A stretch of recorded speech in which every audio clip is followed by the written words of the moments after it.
Hey guys, hey Penguin, how you Hello. feeling? Hello, Dev. Feeling good. It's early, but I'm awake, so that's a good thing. Ready? Yeah, I sure hope that NOCAP and Elevator are awake because they've got a game to play, and of course, elimination is on the line. If you win, you go forward into the grand final of the Asia League to fight Yep. for a spot in Montreal. And if you lose, you're out. You're completely out of the competition. Now, Pengu, it sounded pretty decisive from the desk in favor of Elevate, even though they did allude to a little bit of a story, a rivalry that has been building, Yeah. and a serious shot for NOCAP. So I want to know, where are you leaning in this game? I am of similar mind. I don't necessarily think that this is gonna be a 2-0 at a first glance before the map veto. I'm thinking, NoCap, they've been getting better and better with time. I think, you give them a few more months and they'll be a much better team than now because they're getting, warming up into things. But then we see the map pool of Bank into Cafe, and it doesn't give me the most amount of confidence for NoCap. I think this heavily is gonna favor Elevate, especially because Cafe is one of their best maps, and NoCap now is showing their weak side in like the bigger best of 3 map pool. That's where they struggle as a team. So Elevate, they got definitely the advantage here. Yeah. Yeah, and of course, if we get to Chalet on map 3, that's the map that these two teams played against each other in the round robin phase, and Elevate won, 7-4. It'll be a rematch on a map that Elevate had previously won. If there's anything, if I'm to try and spin a yarn here for NoCap, which I want to do because I am a shameless NoCap fanboy, the first map, Bank, they're on a 7-match win streak. They've had some pretty big victories here. And Elevate have played it a lot recently, so there are a decent number of VODs to go for on the NoCap side. And so I think if we can get off to a good start here for NoCap on their map pick, I do see a very real possibility that this can go the distance. And in fact, the last time these teams played each other, Pengu, it was in the EWC qualifiers. It was in the quarterfinals, and it was a best of 3 that went the distance. Third map, 8-7, and Elevate only won by a single round. They only had one round better than NoCap in the whole series. So if history is anything to go by, I think we're in for a really tight and competitive match. I love that. Okay. So the stakes are now set. NoCap, you said you're a big fan of them, and I am too. You see some old names returning on the roster, well, the full roster, so to speak, those people with a good experience together. But the issue is when you take a bit of a break, like Onigiri has, for example, you come back into the play, all of a sudden things can get kind of hard to work with. The meta has changed, operators, map reworks, etc., and the general pacing of things. And the desk has been a little bit critical of him, right, in the pre-show, saying that on the entries, he's been clearing things incorrectly, he's been a bit overly aggressive, lack of support for him. So I guess if you're NoCap right now on your first map, starting on the attack inside, I think a lot of your attention should be onto Onigiri to allow and enable him to get you that map control. So I want to keep my own focus there as well. See if they can take map space correctly, quickly enough, but with correct information, not like massive risk-taking. We do have the Blitz coming in on the back of the Monsi ban from Elevate. We still have one shield in play, and it's going to be brought out straight away here by NoCap. So I'm wondering, is the idea of this roam clear going to be drones ahead and then Blitz and Onigiri in together? Or is it just drones and Onigiri and then Scatman's going to come in with the Blitz for an execute? I'm not sure what the exact idea is, and I didn't manage to catch them. And Elevate seem to be going for a bit of a roam, but I don't know how hard it is at the moment in open area, whether they're going to try and hold on. At the moment, I see some silhouettes on the top floor as well, so quite an extensive roam, even Ape in janitor closet upstairs with some Capcan traps scattered around. But there's an early opening pick, one Candela, the Blitz goes in, and Onigiri finds the first kill, immediately going for a second. That is massive from Scatman. With that pistol ADS to take the fight against MC, leaving Ape the only remaining roamer.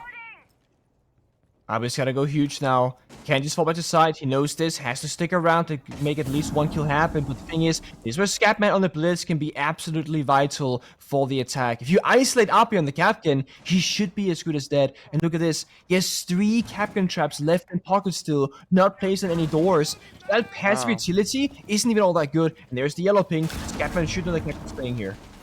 Yeah, C4 goes out. He just has to win this 1v1, and DCH comes through from the vert. It's a double flank now up the main stairs for Elevate to desperately try and recoup their losses on this round. And the C4 does finally take down that Blitz. So at least something here for Elevate to work with. But a 2v4, surely NoCap can focus up on site and hold this flank safely. Gotta be careful. Don't turn your backs, that's all I ask. Speakeasy looking for that flank while downstairs Shed is holding aside, but the bombs get spotted out. He knows that the flank is coming, but he's ready for it. It's all up to Shed now on site, and he can take down the Nook, but 1v4 becomes a 1v3, still nigh impossible. A Candela likely to be thrown out. A very awkward setup on site here, Nick, with that castle barricade. Might allow him a little bit of extra mobility. A smoke goes out. And the flashes from the Ying as well. Managed to sneak into a cheeky spot here. Realistically, NOCAP just need to drone him out and refrag this last kill. He spots out one bit of damage, both directions, and immediately the pounce from DCH. NOCAP looking confident in the opening round. The discipline, the patience, and one of my favorite things to do in like a 3v1 or a 4 versus 1, you bleed out your opponent, right? He's fired up, he's ready for a fight, he got the first kill onto the nuke, and then nothing happens for a good 20 to 25 seconds. They're smoking, they're candeling, they're droning the bomb site, and this spade here was actually really well planned for that mini execute by NOCAP, that a player on the stock window upstairs open it up to distract the roam inside of open area. Then Blitz jumps in the window. That's gonna block a bunch of bullets with the pre-fire with Onigiri behind.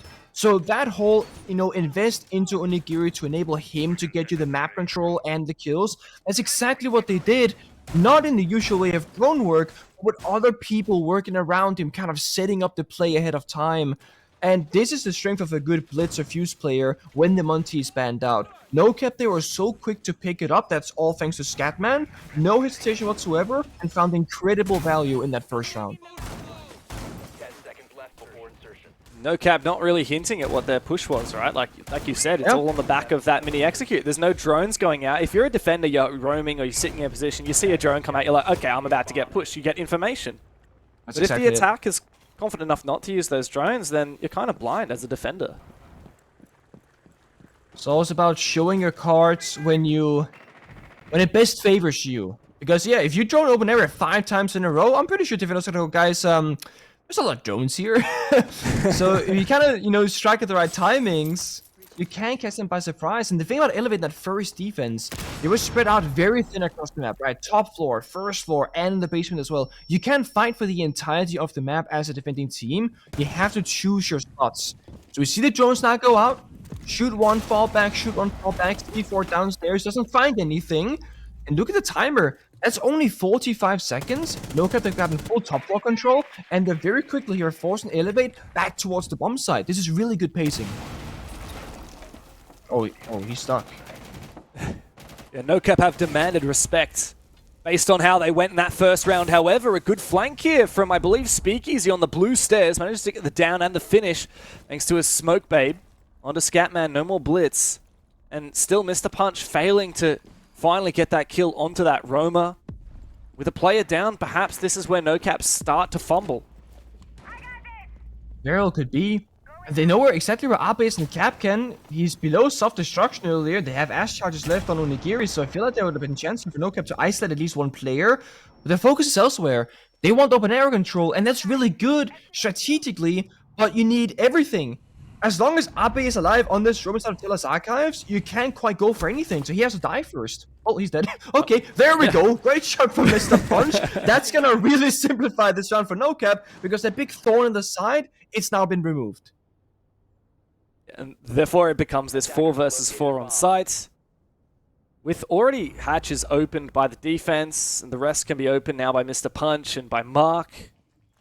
But there's still a lot of Plantanol in that late round. 1 gas babe only, though, remaining for Speakeasy.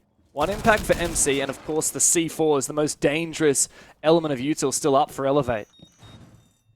It's gonna be a hard one to problem solve for NOCAP.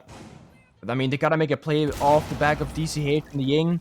2 smokes, 2 candelas, that's the only thing you have to work with. 15 seconds left, not fire goes out on the A bomb side. And if Elevate, they heard that, and they know that got popped, they too will know that this will be an execute for kills, not for a plan attempt most likely. Another 5 being popped, leaving only a few seconds. Yeah, you cannot breach that default wall now, my friends. You gotta go in deep here, drop down the hedge, and go in the offense. You cannot play passively. The only option is to go for kills, as you said. The smoke will surely make that difficult. The drop comes through from Mark, immediately to his death from Speakeasy. Not covered enough by the smoke now, repositioning now. 2 players from NOCAP standing on top of these benches, but they won't be able to survive that C4. And Elevate end up withstanding that execute in the late round, thanks to a phenomenal setup and good usage of the smoke and C4s. And that right there is exactly why they call it you have to go for kills. Yeah, it looked alright to go into a deep corner somewhere and pray, but that's the issue. When your attacking round strategy becomes, hey, let's close our eyes and pray the enemy doesn't know what we're doing. If that's the only way to win, that's just not good enough. So we saw the fire, the final Toxic Babe come out and the C4 on top of it. There is just no way you plant in that position whatsoever. NOCAP struggling on time. Didn't feel they had any other options there. Very desperate to just, YOLO it. Doesn't work out. Elevate, they held their own. They were not really being too overly aggressive. Sure, Ape went for a swing there towards Lobby, but he was doomed. It's a Deimos tracker, verticality, drones coming for him. In his own mind, if he can find that kill on the Lobby side of things, he can kind of just run away and stall for more time. It's a 50-50 that was necessary for him to take. And while Abe is 0-2-1 on the scoreboard, he has found a great amount of value in the first 2 rounds on his own. Yeah, and credit to Elevate. They went back to a bomb site that they frankly got smashed on in the first round. And some minor details here and there. They didn't drastically change their strategy. They stuck to their guns. They're like, look, we can just play around a little bit better now that we have a read on how NOCAP are attacking this. And they won it in a reasonably convincing fashion by the end of it. Now they will have to move over and they go to staff open area. NOCAP have immediately brought like a pocket strap to the table. Look at this lineup. This is a very classic direct attack. I mean, usually the idea here when you see this lineup, you just go bottom square and you sense projector in towards the bomb site. The Osa can walk in, all the blitz with the diffuser, and Glass can peek everything. So you go right here into this door, walk to the close left, into kitchen. That's the whole concept. But you're up against Maestro Evil Eyes. You're up against a Fenrir nearsightedness. This might not pan out as easily as it should. Yeah, they're still committed to making it work, and so they go in. The blitz, the first one in the building. The Sen's wall goes out. He spots out the Azami. He's not able to get the flash off as it's too long range, and we need the Glaz now to come in and support. N-High-Cal takes a bit of damage, but the Glaz has been sprayed through the smoke, and now DCH has to desperately try and force the plant. The second flash works, and N-High-Cal eventually goes down. And now Scatman looks to take a little bit more space, as the plant has been confirmed, and NOCAP go into the defensive mode. Speakeasy still has some of those Evil Eyes active that he can perhaps get some information on the back of. And Shed going for this flank, his C4 could be instrumental as Speakeasy's found another pick. DCH out of it, but here's the cover from Mr. Punch, all the way at top square. This is awkward for NOCAP, desperately trying to hold on to this ground on site. But at the same time, Elevate are losing time. And Mark and Mr. Punch still have guns up ready to support this. And all they need to do now is buy a little bit more time for their team as Elevate go towards the side. They go into the meat grinder and everybody falls. Up to Speakeasy now and he's not given a damn thing. Great lockout of the round from NOCAP on the back of what was a daring plant. I feel like the prep boy right now is just so great for NOCAP. Again, round number 1, very decisive, kind of mini execute in the roam to just pick up those kills in map control. Second round becomes a bit more of a regular round of bang. Things are slowing down and NOCAP, surprise, surprise, they don't find the victory. But then we see another direct attack rush where off the beginning of their drone phase, they know exactly what they want to go for. And I think for NOCAP, that was worst case scenario. The first death was the Glass. That's the backbone of the strat. Sure, the Blitz gets in. Sure, the Osa has the flank. But the Glass covers the entire bomb site. That's why you pick up the sense wall to see through that smoke. So I really want to praise Scatman on the Blitz because he played that round as if he was a Monty. He got the intro kill, he got all the yellow ping information, and he just sat in the corner, looking left, looking right. You see him right here. He's just getting so much intel for his team to allow everyone to make the right decisions. He really made everything happen in the server and stayed alive until the bitter end when he was 3v1'd. But when he got 3v1'd, the other players like Mr. Punch, who was previously on the flank watch, he pushed up instead and traded his life 2-for-1. So NOCAP with a really good understanding of where each player is and what their individual responsibility is in the server round after round. Yeah, what we've seen so far from NOCAP is nothing short of tantalizing. These guys have come into Banks saying, yeah, it's one of our favorite maps, but we're still going to reinvent it. We're still going to bring new things to the table. We know Elevate are good on this map. Elevate beat Fury here, for God's sake. Yeah. And yet, NOCAP had the bravery to come in there, and they did the work. They put in the hard yards to pump up these strats and make them ready for this game, something fresh that we haven't seen from them before, and it is taking Elevate by surprise. I love it. I mean, if you are, let's say, quote-unquote, the worst team, you should be doing funky stuff like this. Because if you play on a fair playground, you're supposed to be the losing team. And they're making it this, like, what is going on situation, and they're playing so well into it as a team. Everyone's committing, everyone's buying into it. And now we see the same bump site twice in a row, again for Elevate. They're adapting, they're expecting a take, they got the Warden now. But NOCAP with their own adaptation, they're gonna mount into side. Oh, and it works out seemingly, apparently. Maybe not. It's hard to say at the moment. A team kill goes out. Onigiri, though, brings the numbers back into his favor before Scatman goes down. It's just a complete bloodbath. But inside the side, DCH still resides. And Hycal, from all the way in kitchen, does maintain some control now. And it's up to Onigiri with Scatman on the grounds as Oni looks to hunt for this kill on that top floor. But MC has fallen back onto site. Diffuser in tow as well, and now there's information as well on the back of this bulletproof camera. Onigiri just has to win 2 long-range 1v1s into site against 2 very dangerous Elevate players.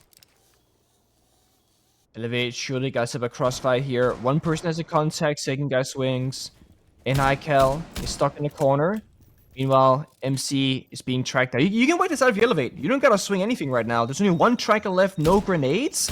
They off sound, play up each other. One swings, the second follows. I mean, Onigiri should never win this. But if he can figure out where that second player is, then he understands the exact crossfire available. Don't think he knows yet where the Izami hides, but he seems to have a read. No nades to work with. He goes for a spray. Might bait out a peek. He baits out a Kiba barrier. Now his suspicions are confirmed. He knows where that Izami is. He needs to take this 1v1, but his position's now revealed to the goo mine. No swing from Elevate. As I say that, MC does. And Elevate withstand another aggressive push from NOCAP. I don't actually know what happened to Scatman on the Blitz. We're watching his point of view below the, at the default plant spot, basically, where Diffuser was going down. And he just got injured in what seemed like a singular bullet. I don't know if it was team injured or a silent C4 went off or, like, right here. How does he get injured? It was one bullet just down, but not out. Almost like a frost mat, essentially. I'm very confused how that happened, but either way, I like the idea behind the attack. Yamaru, little bit early maybe, goes up the hatch, technically gets a kill because of the team kill that occurred between the defenders of Elevate, but there was a small 2-second period between Amaru going in and Blitz and the gun behind the Blitz actually following through. But the timing's going to be so difficult. If you're NOCAP in that previous round, you do a 3, 2, 1 execute, and that's the countdown for the take, of course. And when you do that, it's very easy for players to all go on the same time. You go on 1 or you go on now. But sometimes with different elements, like an Amaru going up a hatch, a Blitz going in a window, you might need the Blitz to start on 2, the Amaru to start on 1, because then it all synchronizes. And 1 or 2 second difference can make or break it when you're going for these rush takes. Either way, NOCAP, the first time they attack a bomb site, highly successful. Elevate with good adaptations around it, and NOCAP not having that second backup plan to really break it apart. I think that NOCAP, even though they've played so well so far, the pressure is still very much on. Despite how impressive these attacks have been, they've only found 2 out of 4. They realistically need to gun for 4 in the half to try and look convincing. This is their map pick after all. And defense can be quite troublesome on banks sometimes. But we see Elevate go back downstairs. Funny, Nick, that we've only seen 2 different bomb sites so far in the 4 rounds we've played, and yet every single round has played out so differently. It's not all that common that we see teams just willingly go back to back on sites when they lose it, but I mean, if you're Elevate right now, you're great, because if you win or lose this basement defense, you can go to a new bomb site if you wanted to, and that's phenomenal for them. And let's say it goes all the way to overtime, and you just keep bouncing between 2 sides, you can now show 1 or 2 new bomb sites in overtime if need be. So long term, this could be great. But if they gotta make the right choices, if they lose this one now, they're gonna look a little bit silly because there are those other options open and available. But a very big change up. They've kind of faked the roam this time. They fall back very early on. They're saying, hey, NOCAP didn't look all that great in that 4 versus 4 execute previously. Let's make it a 5 versus 5 execute, meaning that we have more guns available, we have more planned on our defense, and we have a Warden to counter the Ying execute.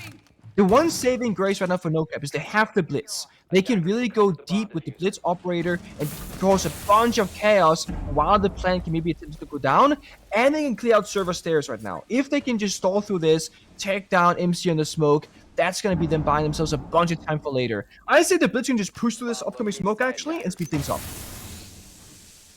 Hasn't had a chance to yet. It's so scary playing shields on stairs, as we all know. Especially the blue stairs have quite a bad reputation when it comes to shields. But this is going to be the linchpin of this attack for sure. Like, Scatman wants to go for it. MC gets aggressive and peeks it. Does a little bit of damage. He's just trying to bait out the push, and here comes the blitz. Oh! Beautiful work from Scatman. He dropped the hatch instead and went deep. 30 seconds to play, though.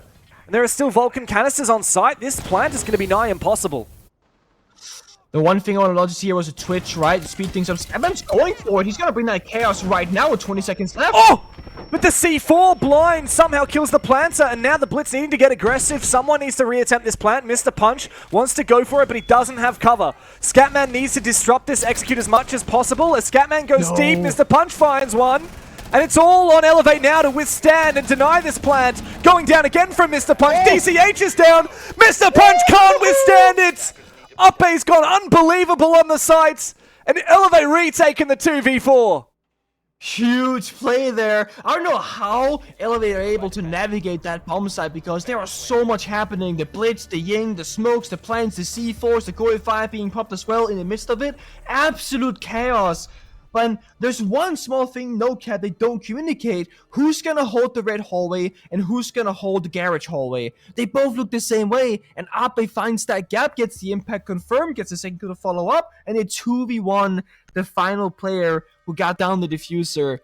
I want to say, you know, NOCAP played that round better. They problem solved an impossible situation, but Elevate just more clutch, so quick in the response, so good on adaptation, and they get a very important third round on defense. And there it is, a different bomb site, not top floor CEO, but Archives Tellers. This is possibly the first time where Elevate, they're the ones cooking in the server, saying, we're going to show you something new that you're not going to have a simplified rush strategy for, because this is a very uncommon bomb set to see in play in professional tier 1. As we look back at this round, I mean, there was definitely a moment there, right? But Speakeasy came through and supported while Ape went for that flank from Red. Like you said, it just, neither of those two players in Red Hallway from NOCAP were watching. And Speakeasy and Ape 2 timed it. And Highcow's getting absolutely fired up. A lot of energy in the server from the Elevate boys. And I can understand why. I mean, like you said, they've retaken the lead. They're on defense on their opponent's map pick. This is where Elevate should be happy to get 3 or 4 rounds. More than happy if they can find a 4th here. And as you said, we go to a different bomb site. And the question is, NOCAP, have you cooked something special for Teller's Archives? Probably not. This is not common enough that you would have some kind of pocket strap for. No, it really shouldn't be, especially in Asia League. I mean, I feel like these kind of bomb sites, they see the most play competitively in regions like Brazil, maybe a little bit in Europe. I have not seen it yet when I've been casting the Asia League, so I don't know how common it is, but I imagine that it might not be all that much. Well, given NOCAP's lineup, so you got the stats already. Okay, let's go. Globally, Tellers Archives has been played 11 times in the stage 2 of Blast R6 out of 400 rounds on bank. 400 rounds, only 11 times. And it's defensive favored because of that. Yeah. And the big concern for me is not even the numbers, even though thank you for being so fast about that, but also the operator lineup for NOCAP. They're, for the first time, not bringing out anything unique. Nothing that's tailored for this attack. Blitz, you know, it's a mainstay. The one different operator from usual is the Twitch, which is just a drone operator. And in the current lineup, yeah, you can take down the Capcan shots, the default cameras, but wait, they had a yellow ping. They knew shit was here. They literally had information. Mark oversteps his boundary. It's shot on the side. NOCAP look completely lost and locked up right now. It's a hard breacher as well. The only one available here for NOCAP. Hard breach not necessarily essential on this side, but certainly a nice to have. Here comes a concussion from DCH. And the plan is here for Scatman on the blitz to try and make his way upstairs. But I think he might not be able to make it work in the long-range angle. Somehow he wins the fight against MC, but he gets traded back by Shed on Agiri to refrag. Now still another Roma. Oh, what is that? Aggressive flank from Speakeasy, ill-advised. However, Ape might be able to redeem his team as he goes for another swing, and Highcal's found out on Agiri. 2 versus 2, and Ape holds on to the top floor. And Highcal's still up there as well. It's just Mr. Punch now. He's got that diffuser. He might be able to sneak in sight, perhaps plant in this smoke. It's a 1v2 for him, but both players are upstairs. And they don't necessarily have information onto the site. I don't think there are any bulletproof cams on there, and so they have to retake, but Mr. Punch hasn't confirmed this plant yet, and Elevate have rotated. Mr. Punch trying to bait it, but he hasn't succeeded in finding a kill out of it. This is a nigh impossible round for him to win if Elevate play their cards right, and so far it looks like they will. Good first kill, though. Now it's up to win Highcal to clutch. Holding his ground, Mr. Punch tries to bait him out, but he's got no idea where Highcal comes from. Trying to bait out again. Mr. Punch has to go for the kill, but Highcal wins it. And Elevate have won the half with it as well. 4-2 splits. On NOCAP's map pick, Elevate will be extremely happy with themselves. It's such a good attempt in that 1 versus 2, but the lack of information there from NOCAP and Mr. Punch. I mean, we saw it from a top-down perspective. He could have easily gone for our plant, but you're always thinking to yourself as a player on the server, this is way too easy. They're both up above, that much I know. Surely they have information, a yellow ping, something like that. But the only camera from the defenders that was up and available was a bulletproof on bottom skylight. Right where the round ended actually, on that door to the side. So Elevate had no idea what was actually happening. NOCAP though, they make it close. This is not them losing 2-4 in the first half where they're getting dominated by Elevate. This is NOCAP fighting back down to 1v1s, 2v2s, executes, etc. It comes down to the details. It comes down to execution. And in multiple rounds, actually, for Elevate, it comes down to being the more clutch team. Abe, again, only 2 and 5 on the scoreboard, but I will keep saying this. He is finding so much value in almost every single round right now, burning down utility, burning down time, holding on to important areas of the map, and staying alive for as long as possible. His scoreline does not tell the story right now. He has been a saving grace for Elevate in half of their round victories. And if we are to look at kills for a minute, we've had a 3k from Speakeasy, a 3k from MC, and a 3k from Ape, a 1v1 from Highcal. That is 4 different rounds where Elevate have had one player just take the round into their own hands. It's impressive, but is it good enough? Well, right now it is for Elevate. You said it earlier, Bang tends to favor the attacker side, and it's just due to the nature of the map. If you're gonna fight for the roam, that's very difficult because, well, you're roaming. You don't have a lot of utility, you don't have side to reinforce around you, so eventually you either have to get kills or fall back to side anyway. And that's the basement. That's typically where TMT will tend to roam. It only gets worse after that, typically speaking. NOCAP, they're sitting and waiting right now. Elevate gotta make the first moves. Scatman actually makes the first move. Aggressive swing there from main stairs up towards top floor, I believe. And if NOCAP can just play passive also this opening pick and keep this 5 versus 4 advantage, they should be pretty good for this round. It's a big kill to get as well, taking down the Dokkaebi before she can have her impact with the logic bombs in the late round. Elevate have taken control. Wait, they're dropping into side. Just dropping down Red Hatch. Speakeasy goes for broke. Elevate looking extremely desperate. It does not work at all. What was this? They thought they saw a gap, but NOCAP have closed it. MC now in a 1v4, and the round was just thrown away. Was that an accident? I honestly don't know if that was an accident. It's a good question. We didn't see exactly how they dropped, just like the silhouette, I believe, from the top-down view. It could have been one of two things. Either it was an accidental drop and they went with it because, hey, we got a full commit, we cannot win a 3 versus 5. Or, when they lose a player early like that, they're trying to salvage the round by making what we call an off-pace play. If you're NOCAP, if you're any defending team for that matter, you're gonna be in your own head like, okay, they're gonna either attack lobby side, main stairs, or server and A hatch. And they're gonna have to like drone it, then clear servers, breach the wall. We got 40 seconds of safety. So, if they're gonna go for that, you're gonna be ready for it. But if they just drop out of nowhere, you might catch them by surprise, and then you might actually find yourself a gap. Yeah, the only thing I can imagine is the lull in the chat from Shed tells me maybe it was an accidental drop and they went with it, but who knows? Who knows? Regardless, Elevate have looked a little bit lackluster at the start of their attack. They had decent pace. They looked like they had an idea in mind on that roam clit, and they lose their flank watcher to a flanker. That should never happen.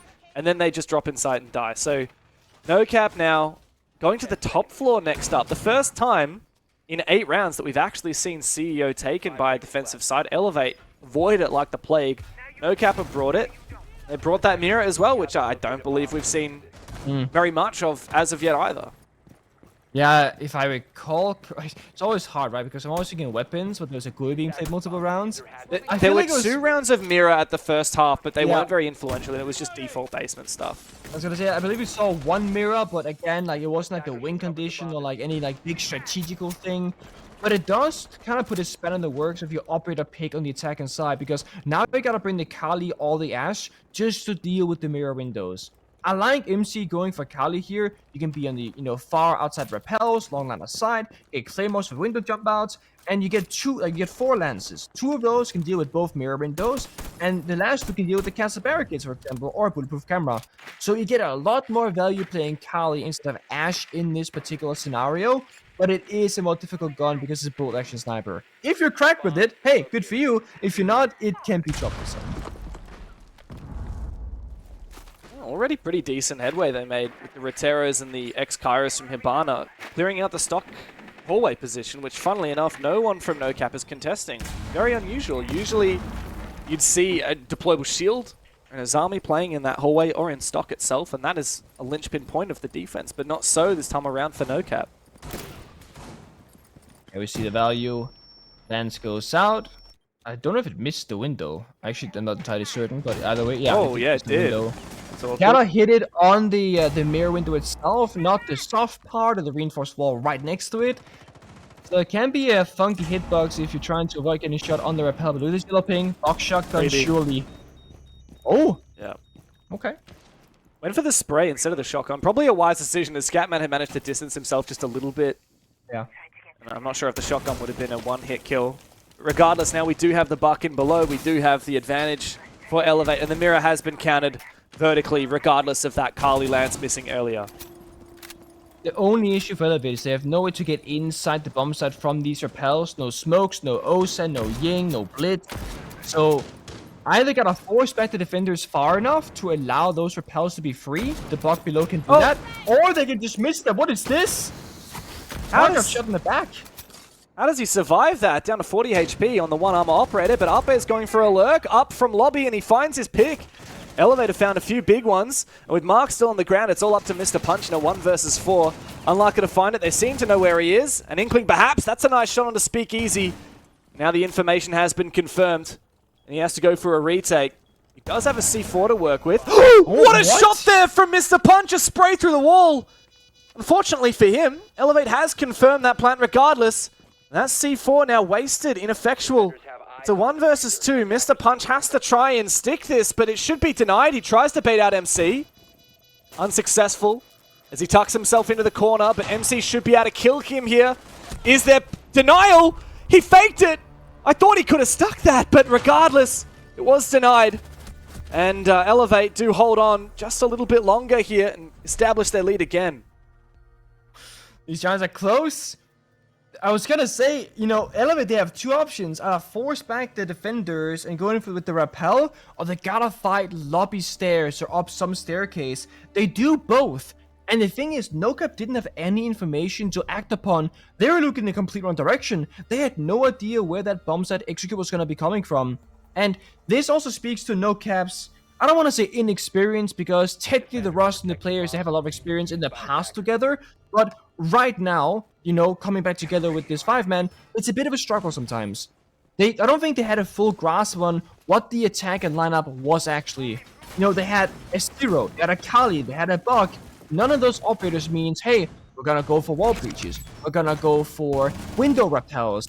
They likely want to try and play for kills and use man advantage as their win condition. So your priority as a defender should be, let's watch the staircases.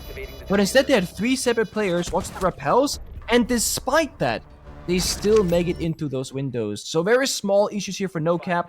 That bomb site, maybe don't go back there for a while, go somewhere else, open area, then basement locks up, then you have Archive's Terror's worst case.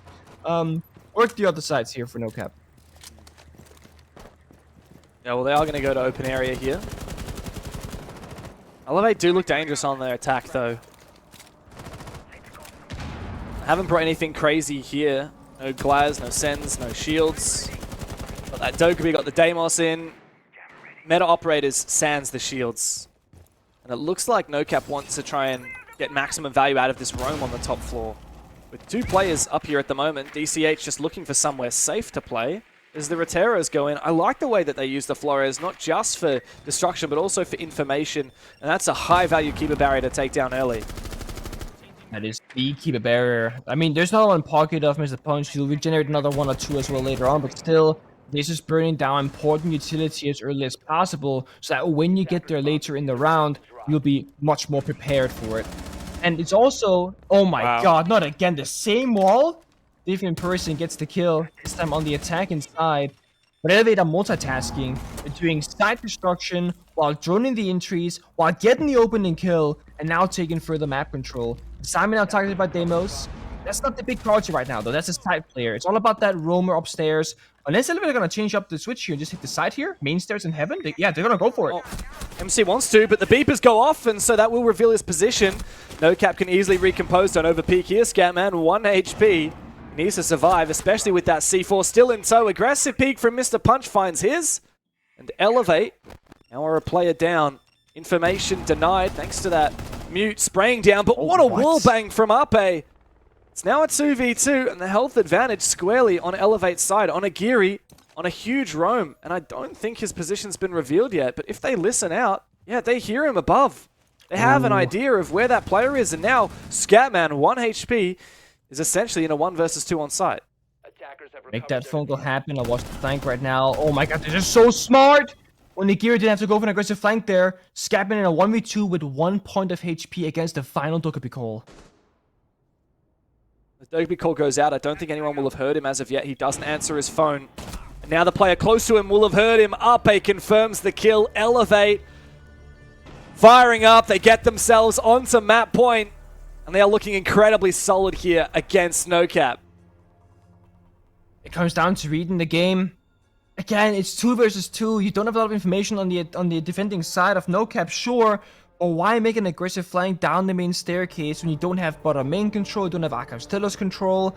I'm sure you felt the pressure of being upstairs alone and didn't know whether you should go towards the, heaven skylight, down the lobby staircase, or down the main stairs. It's a big gamble.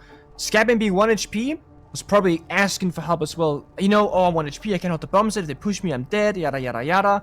It's one of those really fine lines you have to play as an anchor player.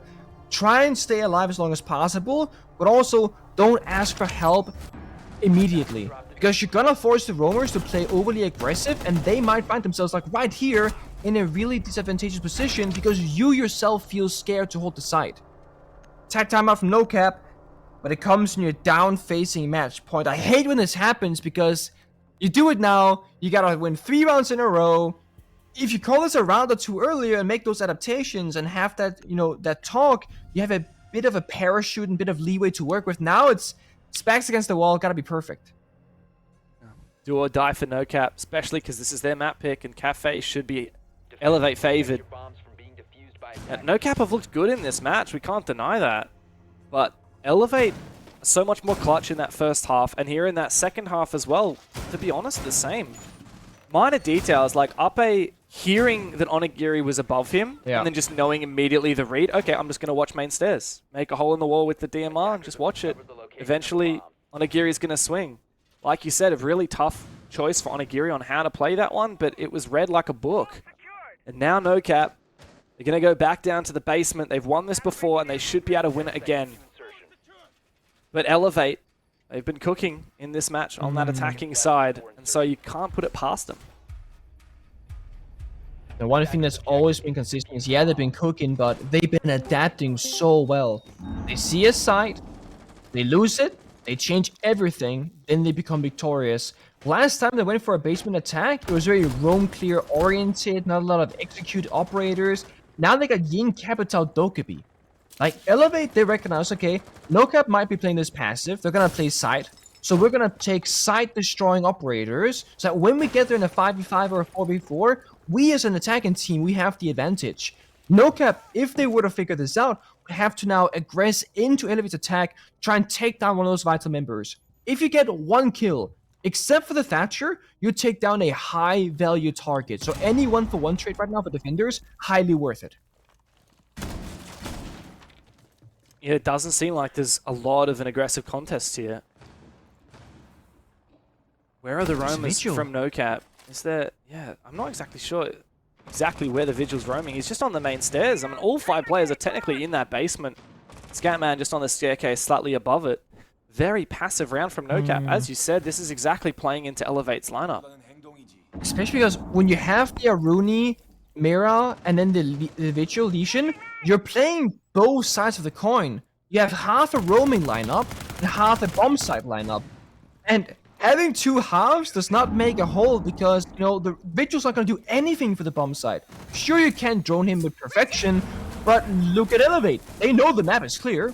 They know Vigil, you know, because he's alive, he's going to be downstairs in basement. So now Vigil is completely useless. Could have been any other operator. Could have been a Scopus even.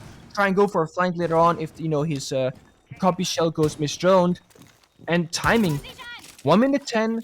Pop in those server walls.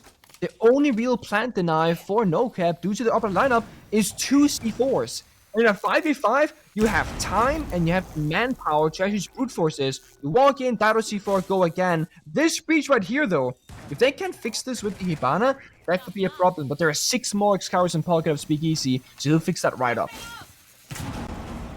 No Goyo, no smoke. Very little chance that NOCAP will be able to defend against this attack as Elevate begin to mount. Even going to counter that mirror window with some Excaliburs, or at least attempt to do so. And indeed it will work out. NOCAP are being strangled on site. The fire goes out. The Dokubi call rings. And so too the Candelas roll through. But the C4 will deny that plan. And a second C4 finds a kill onto Elevate. Shed now has to desperately reattempt it, but DCH can look through the smoke. It might not matter if Elevate can frag out elsewhere. And Enhaikal, the last one remaining, has made this a 1 versus 2. Diffuser cold on the ground. NOCAP just have to lock it out. Mr. Punch with the shotgun. He keeps NOCAP alive for another breath, but there is a long way to go to take this to overtime. Long way to go, and you gotta really be feeling it right now if you NOCAP, because that was one of those rounds again where it's just everything is happening at once. And I was looking at that very thoroughly, trying to see, okay, what could the response be here from NOCAP, right? We said they have 2 C4s. Somehow they find 2 C4 kills in complete different spots of the map. The first C4 goes by the bomb chassis, takes down the planter. The second C4 goes by the A bomb side door, takes down Abe who's in cover. But look at Shed's positioning on the Capital right there. He was planting facing the wrong way. So he was seen by the warden through the smoke. He was planting, so his head was taken out of the chassis position. Instead of taking his back against the chassis, planting away from it, so he's covered by it, he planted on the side of it. That's why he died. Yes, there was no cover. Maybe DCH, the warden who killed him, could have jumped to the rotate and killed him regardless, but he killed him from that red rotate, super safe, without any risk of dying. So one teeny tiny mistake there from Elevate might have cost him that round, but because they got that 3-round advantage, now 2-round advantage, they're gonna be okay. They're gonna have other attempts. They shouldn't be too worried about that, because that was a close round where everything that NOCAP could have done to work that for them happened for them. That was that double C4 kill. And everything we have seen from the Elevate phase cams during this match has told us that they are feeling good. They're not going to be stressing just because they fumbled that supposedly favored match point. They got 2 more in the bank, as you said. Their attacks have looked pretty deadly, especially onto this top floor, which is where they found their first attack round win. NOCAP, as we criticized previously, didn't have a very solid setup on this top floor.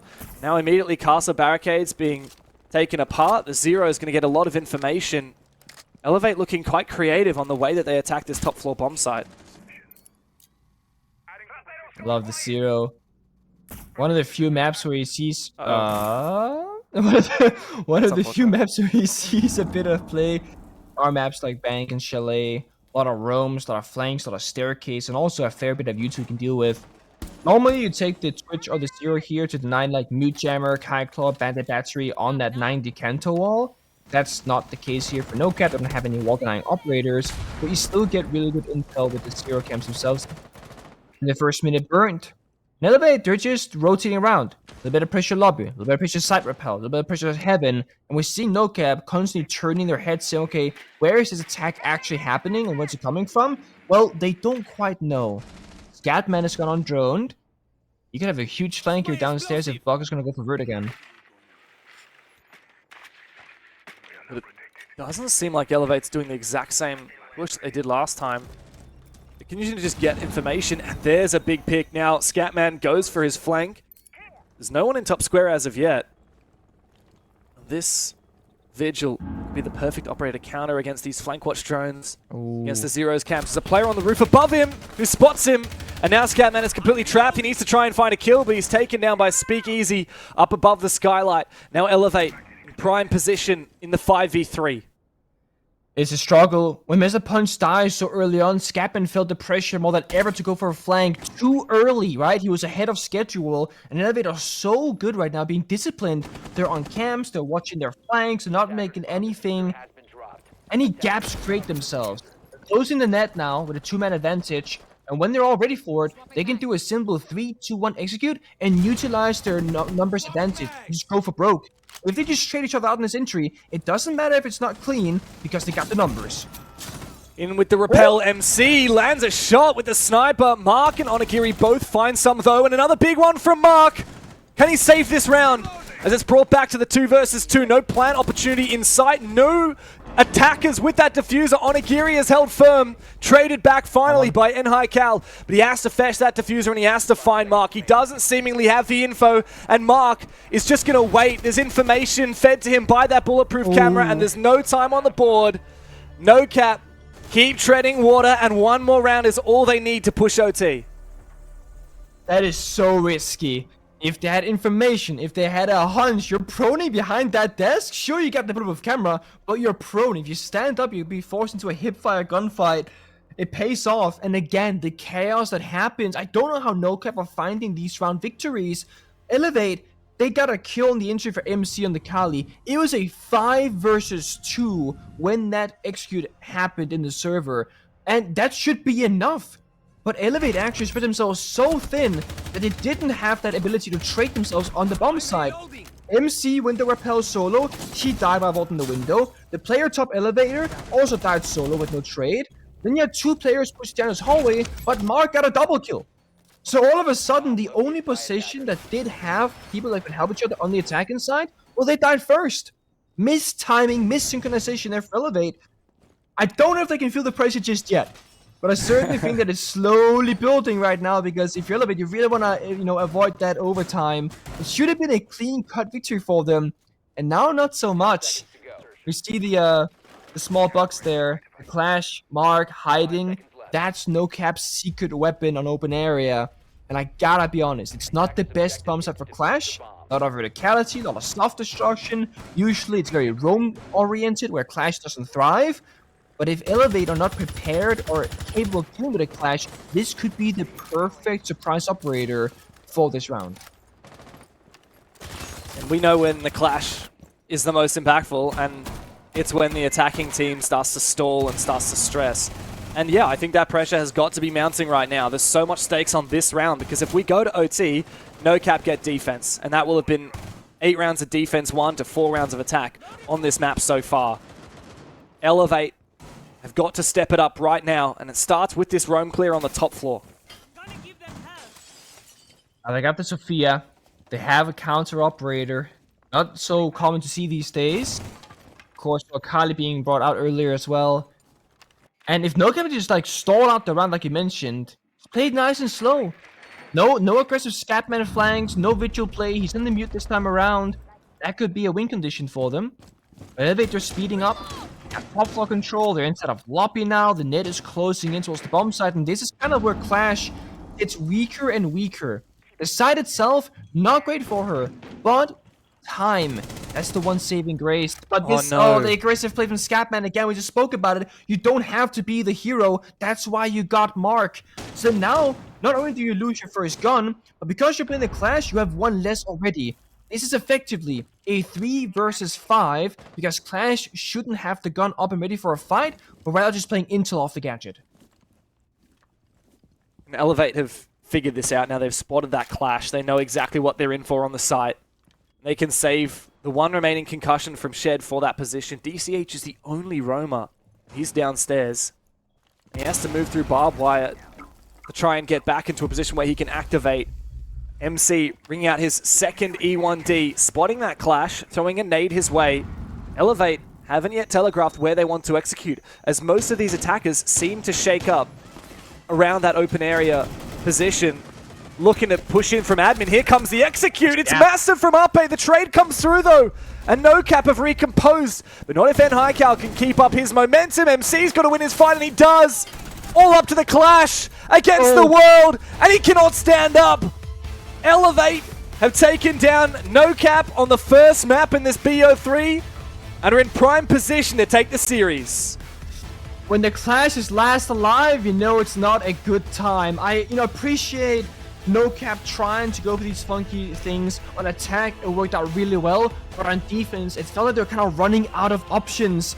Elevate, it should have been a super clean, quick bank for them. Instead, it comes down to some clutch moments back and forth from both teams. A valiant effort, I gotta say, and I do think we have a good best of 3 on our hands here. Yeah, but it all hinges on how Cafe will look, and to talk about that, we'll bring in the analyst desk. Yes, thank you very much for that, gentlemen. Nice cast. It's an interesting game. I honestly didn't think it would have that much to it. There was a lot of substance. There were a lot of back and forth moments, and guys, I think the only way I could describe what I watched is utter chaos. Dude, I tell you what, trying to keep up with the pacing of this match, especially from what we saw in terms of like the attack, it was just insane. We saw massive impact from the blitz, which got persistently brought by NOCAP, and then as the sides flipped, we saw, funnily enough, NOCAP just continued to find the most egregious win conditions in multiple rounds. I think Nick was doing a phenomenal job in setting the expectation that by all metrics, this should be an Elevate round, and every time NOCAP would just come out of the gates with something insane to just stretch the match a little bit longer. But ultimately, it did come to a head, and Elevate were able to get the result across the line. Another fun stat to note as well throughout this game, we had 6 3Ks, 6, wow, which is insane. And again, just plays into the absolute chaos that we saw inside of the server to kick off this match. Yeah, NOCAP may be just lagging behind in some of the departments here, Xenox, but at the very least, it's a good first showing on a first map, and this has been the conversation that we've had with a lot of teams in interviews, both in OS and in Asia, which is you're afforded a map to kind of, find your groove a little bit, whereas, best of ones, if this was it, it's done and dusted. At least now there's a conversation. NOCAP have kept this competitive as we head to Cafe. Yeah, look, it's very admirable of you, Rob. I'm going to go the opposite approach, though. I said 2-0 coming into this game for Elevate, and I didn't see anything in this match that changes my mind. Like, I mean, again, when you kind of look at some of the statistics that I keep bringing up, but there's still the issue for this team. You aren't getting entries. And if you look at how these opening kills are translated, we've played 12 rounds. Only 3 of them, Rob, ended up being where if you got the opening kill, you didn't convert it into a round win. So statistically, you want that opening kill. It just alleviates also any kind of pressure in the round. When you're at 5v4, you can do a lot more. And again, they still had their strengths as well. They got 2 plants in the opening half. That's what we expect from them. And especially on a map like Bank, it's a reason why they picked it. You expect to be able to get some plants down. But yeah, again, the same issues plaguing this roster. They're not good on the entry, they're not getting the opening kills, and they're playing from behind constantly. And on top of that, to make matters worse, there were plenty of rounds in that first half that they were winning, and somehow they ended up losing it. And that's the difference maker here. I think Elevator's sitting back pretty comfortable now going into Cafe to come after this, where again, a map like Cafe, getting those opening picks is going to be so important. So they need to basically turn around an entire stage's performance in this one facet, now going into essentially one map. So that's going to be very difficult for them to do. Yeah, and just to compound on what Jake's saying there, from a statistical point of view, +6 entries is the difference. Like, it's quite dramatic. It's not like it's even close. It is just so dramatically different in favor for Elevate that they are looking very strong right now. Obviously, we moved to Cafe, guys, and I don't know if you want to lean maybe into the opening kill department in terms of Cafe, but Cafe is a notoriously hard map to try and attack. It's not easy. There are so many things that can go wrong along the way, and one of the biggest issues you're always going to have is, what does your entry look like? Yeah, absolutely. Cafe is a map where I suppose it does come down to a play style thing as well. The attack can elect to play very much passive on repel and sit outside and wait for opportunities to present if the defense is aggressive. Otherwise, you do have to sometimes brute force your way through the defense. And if you're not winning the entry, the trade game then becomes incredibly difficult on that map. So I'm a little bit fearful for NOCAP going forward in this series. A 7-5 though is not to be scoffed at too badly, especially when you do factor in that their entry was lacking. It does show that their late round was actually quite strong. And that plant number as well, 2 plants, is also, you know, pretty solid as well. So late round from NOCAP, they continue to, again, find pretty unusual win conditions or slim win conditions and able to exploit them. I don't know if that's going to be the case for Cafe, especially if we see a change of pacing, because again, this bank was so fast paced that we might see it slow down, and that could actually favor them. So I still do believe a 2-1 is the most likely outcome. But as sort of Jake is suggesting, I wouldn't be sitting here shocked if Elevate are able to run away with a 2-0. I mean, where do we see the differences, Jake? Cafe is obviously a map that's it's essentially 4 walls, right? There's not a lot of depth to it in terms of the way that you can attack most of it. It's a lot of top-down clears. Where do NOCAP have to find this entry? Where do they have to change this this game style around to find find some kind of competitive edge? Yeah, it's going to be intriguing. You know, you think about sides like Bar Cocktail, for example, defense, a little bit more sitting back, holding angles, holding positions. So as the attacking team in that instance, you've got to do a lot to try and find these kills and flush out these areas. So like util is going to be super important. You know, you got a reading, fireplace, and again, that top-down clear. So a lot of it comes down to these opening engagements. I mean, maybe Kitchen being one where you can get some kind of roam game going, clear down below. It depends on what defense ends up doing, but I think this is a map that's going to suit Elevate really, really nicely. I also think when you kind of objectively think about Cafe in terms of like getting plants down on like Bar Cocktail, how often do we really get to see that? It's usually a bit of a, you know, fighting fest, if you will. Top floor, reading, fireplace, sure, you get the odd default plant every now and then. Kitchen, can you really get in there and get the plant down? So the strength and the hallmark of this NOCAP roster on a map like Cafe, I just don't think it's going to be there. And on the flip side, their weaknesses are probably going to be exploited on this map as well. So again, that's why I'm going with the 2-0. I can be very much wrong. It happens a lot. We all know that. But they're going to have to change something, clearly. Hey, it's you are the lead predictor, Jake. So honestly, your word is gospel at the moment. So whatever you say goes. It's Asia League, mate. 93%. You can't argue with that, and we're not going to argue to throw to a break either, because on the other side, NOCAP decide their own fate on Cafe.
We're back into it here. Map 2, NOCAP versus Elevate. And on Bank, NOCAP's map pick, Elevate were able to steal it away 7-5, putting the pressure now on the Thai roster to fight back here on Cafe. I'm Dev, and joining me again, Pengu. This had the hopes of being a close series. Is there any hope remaining, or is it likely to be an Elevate washout from here? I honestly think that NOCAP needed that bank dub to find real success in a best of 3 environment, because I fear for Cafe, the first map, in terms of open engagements, the Desk kind of spoke about it as well, Elevate massively in the lead. On Cafe, that's going to become more important, but also more difficult, further favoring Elevate. And outside of that, NOCAP's map pool is not known to be the best in Asia. And the issue with going to best of 3s or best of 5s is that you have to go deeper and deeper into the map pool, or be forced to play maps that you either don't want to play, that your enemy is incredibly good at, or that you yourself outright are not all that good on. Maybe they've been cooking, maybe they got some crazy strats up their sleeve like we saw from their attacking side on Bank, but NOCAP starts on defense. That's the easiest side, but not if you're not sure what to do. I want to see NOCAP look confident and comfortable here in the first half. And we're on map 1 of Bank. NOCAP picked it knowing that Elevate had played so much of it recently. It's kind of a similar case in the opposite here. Elevate have picked this map of Cafe knowing that NOCAP just played it a couple of days ago in the quarterfinals against Direwolves, which they won 7-5. We also saw them play it against Daystar in the qualifiers for the Asia League. And it wasn't that long ago that we saw these two teams play each other on this same very map. Back in the EWC qualifiers, it was Elevate's map pick, and it was quite a convincing 7-3 victory. So NOCAP going back to familiar territory where they've already fallen to Elevate in the last couple of months doesn't bode particularly well for anyone who's got NOCAP in their pick'ems. But I'm an unashamed NOCAP and Onigiri stan, and so I'm gonna keep harping on about these guys and say I think that this is their moment to shine. You know, in the last couple of months they've only lost to Elevate and Bleed. I think it's time to finally get some wins over these top teams under their belt. See here. My eyes now have changed from, Onigiri on the injury to Scatman on defense, because Scatman was the key player on the attacking side of Blitz. He was doing an excellent job. I was praising him every single round. But Scatman on defense, often playing Vigil or Mute, overly aggressive, swinging out, dying early, and not really having anybody play around him. So I want to see him now be more of a pillar centerpiece, making things happen. For this starting month of Kitchen, it's not strategically the best bomb set to play, perhaps, because it's very linear. Most attacking teams will go top floor, take it all, pick things apart vertically, and go for side execute. But look at Elevate silhouettes. They're all outside the bomb side doors and walls. They're just waiting for a direct take, most likely here, going in bottom wide, attacking red stairs into code, and they got really good drones to work with. They know it's clear they could just take it here. Ooh, and they found an opening pick as well, aggressively. In prep. Not sure how Onigiri was caught out there now. Good work already from the attacking side to gain some ground. Push drone goes out. It takes down that mirror window. Aggressive play from N-High. Cali's already here in coat check. Traded back, but immediately Mr. Punch is taken down as well. Up to DCH now. He's found 1. 2 more. They should know already, Elevate, that Mr. Punch is down. So this is effectively a 2 versus 1. And I'm not sure if it's going to be possible to go for this revive. As he takes down that drone, immediately he is going to go for the pickup here. I think he will just have enough time. It's risky, but it's worth it because it worked out. But a fire and smokes in the pocket of Capit's out here. MC can pop something and get stuff going.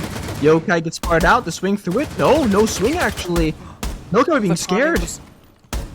Timing was almost perfect there, but MC eventually does fall. What was meant to be a 1 versus 2 in Speakeasy's favor is now against him. He's had a great series so far on the first map. He'll have to go and recollect that diffuser. It was information the whole time through. Now, he has to isolate 2 1s. Mr. Punch is already very low on HP. DCH just has to play passively and work around his yokai drones. The 2 defenders from NOCAP just waiting patiently, playing together. Speakeasy tosses out his final smoke as a way to attempt the bait out, but look at this. He doesn't even know where these players are. He has to check every corner. With that diffuser in pocket, he looks to go back towards the site. This is where NOCAP just need to play passively and utilize that Yokai drone. Speakeasy has to play the bait game, and he does. But immediately, the impact and no follow-through from NOCAP. Mr. Punch not over-aggressing, and will find that kill. Great recomposure there from the defensive side. After Elevate, look to come out swinging. It didn't look all the best there to start off for NOCAP, but they figured things out. Like, when it becomes these 2v2s and 3v3s, they tend to do a lot better than in the actual 5v5s, which is very odd and unusual for a defending team.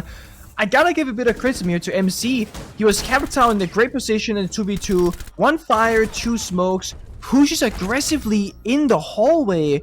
You could have just stuck on the red staircase, cover his teammate, he goes through a plant, stabilize, you know, feel things up, maybe go for a drone, whatever, but instead just takes the easy path, a gunfight. Very easy, sure, but also with that, incredibly risky. NOCAP needed that so badly.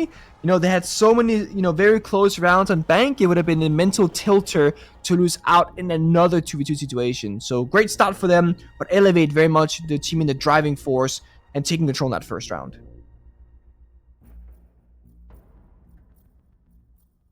And it's chill time. Game faces are on. I wonder as we get deeper into this game, will we see the same energy out of Elevate that we saw on map 1? It was positive and fun energy, right? But I also read it a little bit as like, oh, we can't believe we're winning these rounds kind of energy. They're going up against NOCAP's map pick. NOCAP had brought out these pocket strats. That's stressful. And then we had all those clutch moments. I think that was part of the reason we saw so much energy from the Elevate guys.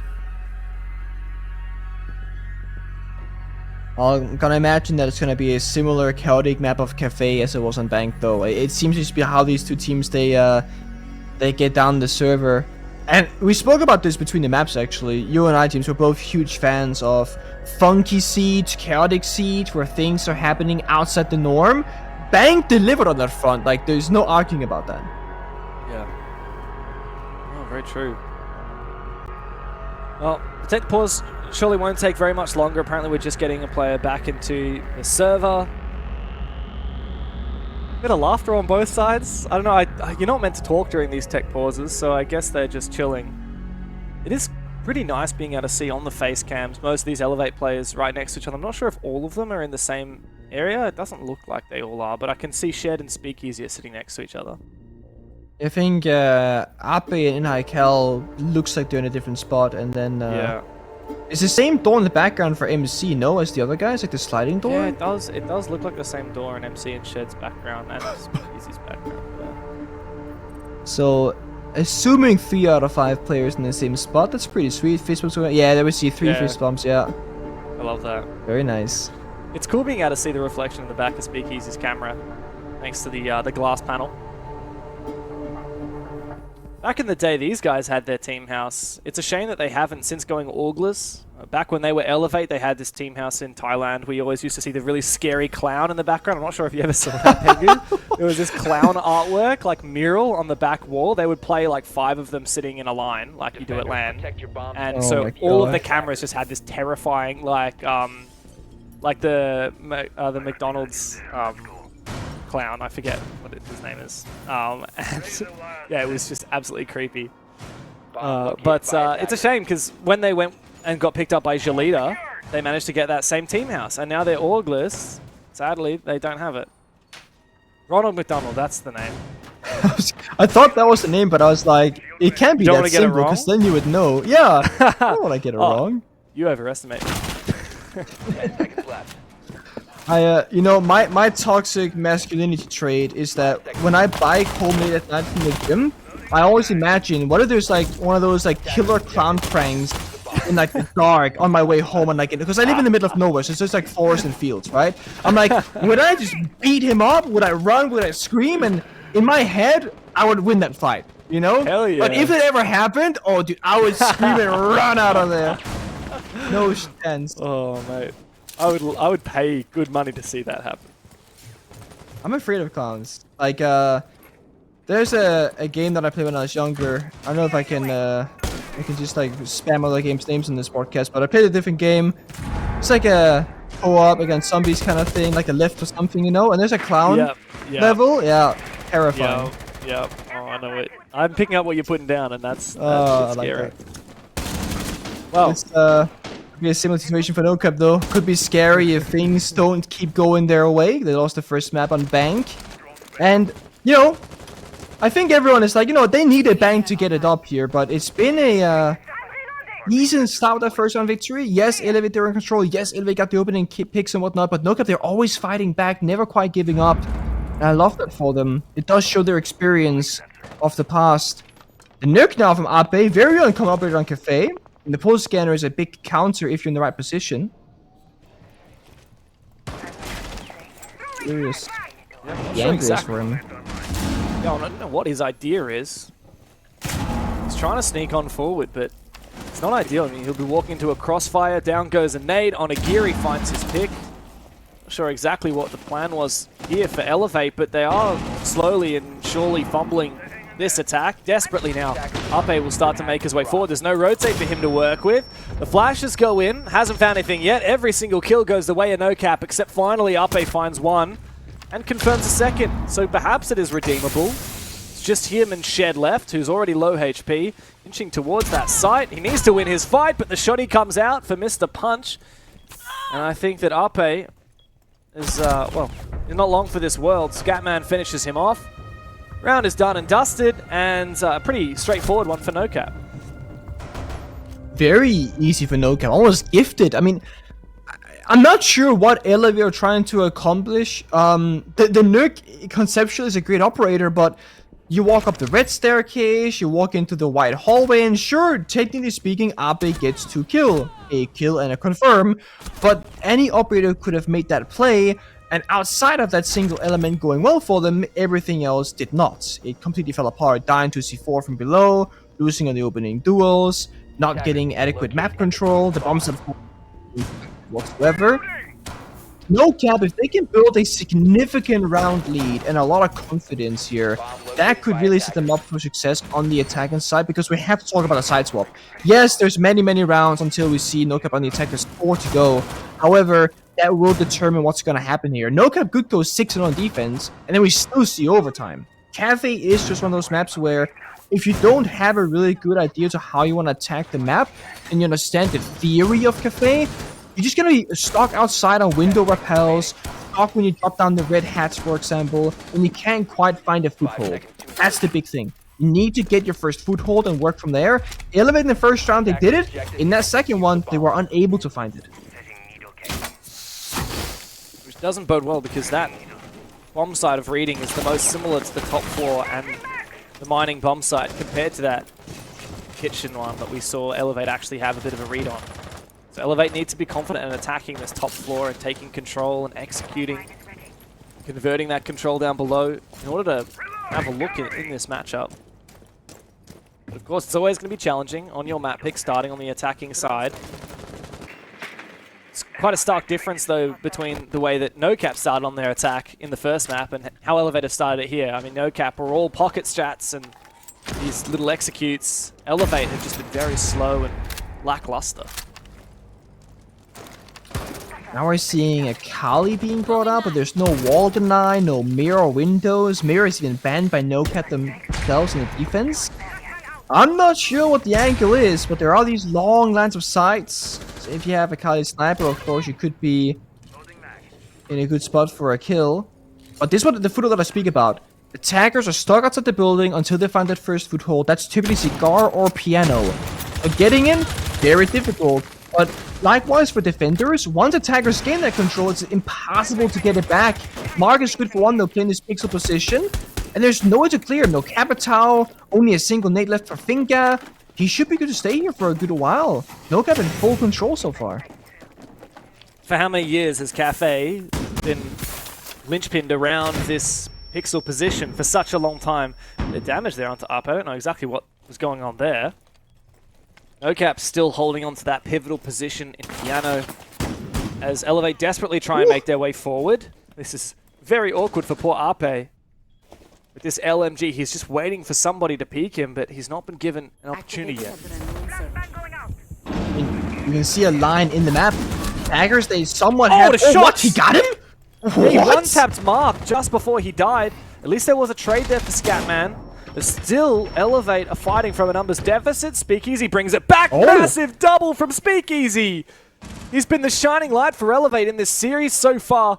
A top fragger on Bank and having a big impact here in this round of Cafe. The best chance we've seen so far of Elevate finding their first round. I love this from Scapman, just waiting it out. Elevate has to make the first move. The issue is DCH is downstairs. He can't quite help his teammate. We're gonna opt out wide staircase. It's gonna be so difficult without the information. Oh, He will fall. Speakeasy locks him out. Now it's DCH against the world. He's got some information. He needs to deny the plant. It's the only way he wins this is if he can deny it. But Shed is only just going to have enough time to go for the plant. If DCH can deny it, the round is his to play. But it's not going to happen. He doesn't have the information, and Elevate can lock it out. Massive 4K from Speakeasy. And finally, they're on the board with their first attack. I don't know how they win the round. I don't know how Speakeasy finds all those kills. But it is a worrying sign for Elevate on the attack because strategically speaking, they lost that round. They didn't find their foothold. They were trying to take Piano, and it was a wallbang one tap that opened things up to start, you know, the push. If that doesn't happen, I don't know if that round works out. Because they had Jaeger in the pixel spot, he could have held the white hallway rappel, could have held Cigar. It stops everything. Mark did a great job in the previous round. Sometimes a wallbang is a wallbang and you just die to it. It is what it is. I think it makes sense for NOCAP to go just straight back to that same setup. Sure, they can bring slightly different operators, but the site itself was structurally sound. What the defenders of NOCAP were doing made sense. It was just Speakeasy being Speakeasy, getting ridiculous kills out of nowhere and carrying Elevate into the bomb site itself. So I like this confidence here from the NOCAP, saying, hey, the bomb site is not the problem, try it one more time in a similar way, we will be victorious.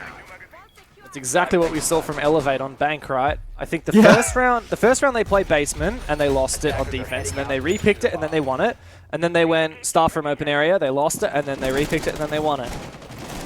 And I'm a huge advocate for it. I know it tends to be the less popular way to play out after you lose a round to repick it. But if you are a team that like doesn't get in your head about those things and you know exactly what you do wrong, you can fix it immediately, then power to you. Let's see if NOCAP can prove that. As you've alluded to, already quite a different lineup and an early pick from Mark onto Shed. The Capitao. If there's any player you want to kill on this site, it is that Capitao. I mean, now DCH or Mark wants to play in that pixel spot, they should be able to stay alive the entire round. Capitao was the one way you might actually get taken out. Sure, you have Umai Disc and Jaeger ADSs, but there are no other ways to really kill a Jaeger. You know, there's 2 nades, that's not enough. And Elevate's entire push is on the cocktail rappel. It's a completely different take right now. I'm not sure if they're gonna have the tools for the job. Without the Capitao fire, you can't stop defenders from rotating. You have to again rely on hitting your shots and gun skill if you Elevate, because strategically, you're already kind of on the back foot. Ape though, flank downstairs with a drone inside of Reading Library. He could actually go for a huge flank with the right timing. I don't think he was spotted there on that default cam. I don't think so. It's good information here for Elevate. That's what they've got going for them. And they're trying to obfuscate their push a little bit, trying to distract. Out goes the logic bomb, and now he wants to try and make his entries happen here, but on the rappel, and Highcal falls, and the read is just too good here for NOCAP. Ape tried to go for that dangerous flank onto Reading, but he was spotted. And we've even got Mr. Punch outside the building. That diffuser is caught on the east belt. A spray, unfortunately for Ape, doesn't land. The cover should be here from DCH. And it's all up to MC in what has been the most convincing round as of yet for NOCAP. Immediately forcing the timeout from Elevate as NOCAP are up 3-1 on defense. NOCAP actually ran into that so incredibly well. They expected a different attack from Elevate. They had 2 players downstairs and Reading Library, Jaeger and Maestro. And Maestro is such a great operator to play outside the bomb side because you have presence both places, kind of like a Scopus, right? You're playing in Reading Library, that's your gun. But all the cameras that he was checking was all about the bomb side top floor, the Evil Eyes, the default. The second Dokkaebi went for those calls, he would answer the phone, check the cameras, that's where they got the intel. So that's their first foothold as a defending team. That's their first win condition, vertically beneath.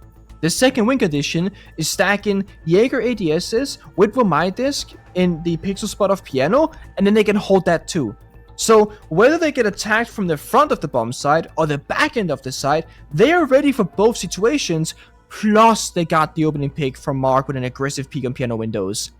It's pretty much perfect there from NOCAP, fully understanding where to play, how to hold it, and always trading each other and playing crossfires. And Elevate, I mean, this is the map that they want to play. This is where they're supposed to be so good, every team bends it against them, basically. I have not seen the kind of attacks that I would expect from a team that wants to play Cafe. Not yet. It's only been 4 rounds, they got 2 more to go, they can still tie things up, but Elevate definitely a bit disappointing here.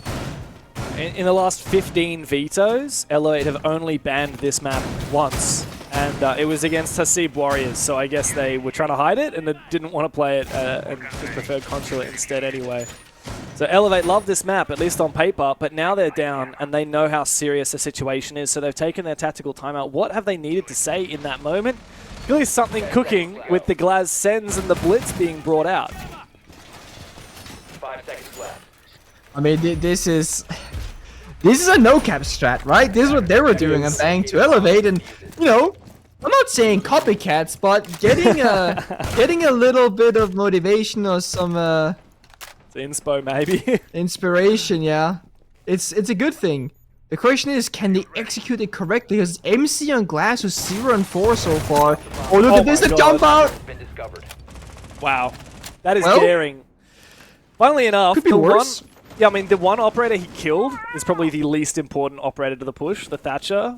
Of course, it's nice to have that Thatcher on the board, counter various util, but mainly you're talking about those new jammers or echo drones.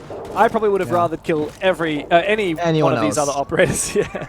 Yeah, this is worst case scenario for NOCAP, because, I mean, you've said it perfectly, it's a matter of value, of utility. Thatcher, in this instance, is completely irrelevant. It was picked in case of Kaid, in case of a Walton Eye operator or something like that, most likely, or to disable goo mines for a blitz push. That's not really gonna matter a whole lot right now. On the other side, though, you traded Goyo. Sure, it's a great gun, but the gadget's pre-placed, so it's actually not too bad from either side. I mean, The only issue is defenders. So you go. if I'm going to spin something, we got 3 bulletproof cameras, and the Thatcher would have been nice to clear that, especially because there's 2 deployable shields. You're probably going to want to use those nades and that Gon 6 on. It's the only thing I can try and make an argument for in favor of NOCAP with that trade. Well, you know what? Let's take it one step further. EMPing the Warden so it can't enable the Smart Blast so Blitz can 1v1 him inside a Baker. Because look at this. This could be an angle, but they're going to fall back off. Yeah, Oh, they're going to get the kill instead. It's the Capitao that goes down as well. Thankfully for Elevate, it's the operator that they just used as util, but unfortunately they're not able to capitalize on the back of that util. As you said, the fire goes out, but there's no support. That's a good opening kill though from Speakeasy. Mark, the Warden going down. He's the one operator that counters this Glaz Sens combo. And the Blitz, I mean, he counters all 3 operators remaining. And yet he's the first one to fall. This is very winnable now for Elevate, despite having had a few spanners thrown their way. Definitely a bit of an aggressive play there by Mark, but I'm not going to fault him for it. He's been so good and so consistent the first 4 rounds being aggressive, but he just keep doing it until it doesn't work. Great self-destruction from the Glass DMR. Gonna enable Abi on the Blitz to get back into the bomb side. Yogar Jones, though, I think there is still one up, but maybe I'm wrong, actually. No, oh, there is one up in Freezer, so they have full intel on this take. 20 seconds left. This Yokai could be an issue. Oh, they see it. Yeah, and they take it down, but the fire, it will melt away at that Blitz, and Upe immediately has to reposition. There's not a lot of smokes here. Only one Sens wall, and there's still one more Yokai up as well. Here comes the Blitz, goes for the kill, but gets taken down by Scatman. And immediately they all fall. Onigiri minces them to a pulp with the shotgun. And with that, Elevate go into their final round of attack with only 1 round to their name. And I gotta say it again. What was the purpose? What was the point of that execute? If you took all 5 defenders out of the equation, what did Elevate want to do on a strategical piece of paper? Because I didn't see the vision. I didn't see what the take was gonna be. I didn't see where the push is gonna come from. I'm gonna assume that they wanted to attack Garage, EMP the Warden instead of VIP as Christmas as some people call it, and take down the Warden, play the round 5 versus 4. Then go for a freezer take, just like we saw. And the goal is to do it faster and cleaner so the Goyofy and Yoka Jones wouldn't be a problem. But that's not what they went for. Yeah, you lose the Thatcher early, so you can't EMP the Ward anymore. But does that mean you have to go to Plan B? If Plan B is, hey guys, we're not sure what to do now. I think Elevate needs to commit a little bit harder on these attacking strats. It's their final attempt right now, but let's say we go to the third map of Chalet. Right, the rematch, where these two teams played earlier this stage. I want to see Elevate hard commit to their ideas and not pivot every single time one small thing goes the wrong way. Because Plan A is your best option. And if it's not perfect, that's okay. It's still a solid plan. As long as the win condition is still alive, the blitz, the glass, I still think that you go for it. I don't know if I'm overthinking this too much, but I feel like Elevate really want to do this like modern, loose playstyle. And it means that unlike where NOCAP had those really specific pocket strats where it's so clear what everyone's doing, Elevate are so fluid that sometimes they get washed away without a clear conviction to their idea. I like that. I actually really like that. It's almost like we can do too many things. Let's just change it because we got options, you know? Yeah. So, oh, well, if you have one last attack, you gotta now. make it work. Yeah. Just, again, like, let's try and read this. Let's figure this one out. Let's put our heads together, Nick, and be like, okay, Deimos, Gridlock, Blitz. Like, where is this push gonna be? Is it just fishing for picks? The bomb side is reading, which was the first The thing that's round. confused me is Deimos is downstairs in kitchen. Like, he wants to do vertical chasing in train, for example. I mean, now he's droning. Blitz is way upstairs. Gridlock is outside the building still. Speakeasy is outside the building still. I have no idea what the plan is right now because... Oh, sorry, he's inside the building. They're just chasing the fishing. Timing. So close. This is just weird. Hard to read, isn't it? Yeah, I don't even know where... Blitz is on the bakery roof. He's mining window. Now they're into training as well, but when the punch strikes first, takes Ape down. That's no more Deimos. Yeah, here comes the execute though, and Onigiri above has this line of sight. A C4 on a speakeasy makes this very awkward now. Shed desperately trying to chase these players, but he's playing ring around the rosy with him. And Scatman won't give him a chance. Now desperately, he goes for the ADS. He loses his life all up to MC in a 1v3. Makes it perhaps winnable, brings out that DMR for another one. This is a good flash, and he might make it a 1v1. The trade needs to come through from Mark now. MC might be able to save this half, but the Warden is the perfect operator for the position. Goes for the swing. Mark wins it for NOCAP. 5-1 is the half, and NOCAP are punching above their weights. The fact that it goes down to a 1v1, it was such a flawless, easy round for NOCAP for the longest time. You can never count out either of these two squads. But we gotta say again, from a top-down perspective, putting both of our heads together, I still don't know what the plan was for Elevate. They lose the Deimos early, they full commit into train, they dive to the verticality up above, it's a complete disaster in the server. NOCAP just need to get one attacking round, and they're guaranteed overtime. Make that two, you take Cafe, which would be a massive upset in this best of 3. And also, it swings the momentum back into NOCAP's favor and the mental game. This is huge for them. Yeah, wow. I certainly had not expected NOCAP to look so good here on Cafe.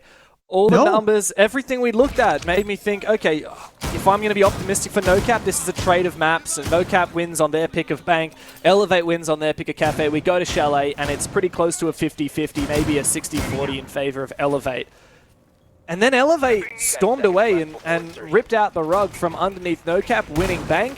Now NOCAP have 5-1 them in the first half. Momentum on their side. Elevate have already used their tactical timeout very early in the first half, and there's no stopping them now.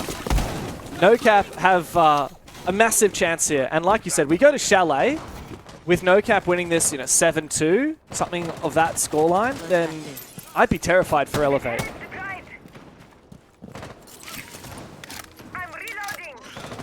See what they can do. Only the armor in the first round. So NOCAP, they're starting off easy on us here, okay? Not gonna give us too many heart attacks. The crazy fast takes. No blitz. It'll be very hard to execute on this map of Cafe, unlike Bank. We saw Elevate struggle with the blitz, not finding too much value themselves. The big thing, opening engagements, getting that first pick on the attacking side, and build that foothold I mentioned earlier with that. Once you get a small portion of the map as the attacking team, you can actually thrive, you can exist, you can drone, you can breathe. But until that, I mean, look at the player positions. They're on the roof, they're on rappels, they're holding angles. No one has any real presence inside the map yet for NOCAP, and it's not unusual. This is how Cafe plays out. They're spending so much time droning that when they can make their first take here from Onigiri, you can walk in so quickly and take so much map control because they know exactly what is and what is not clear.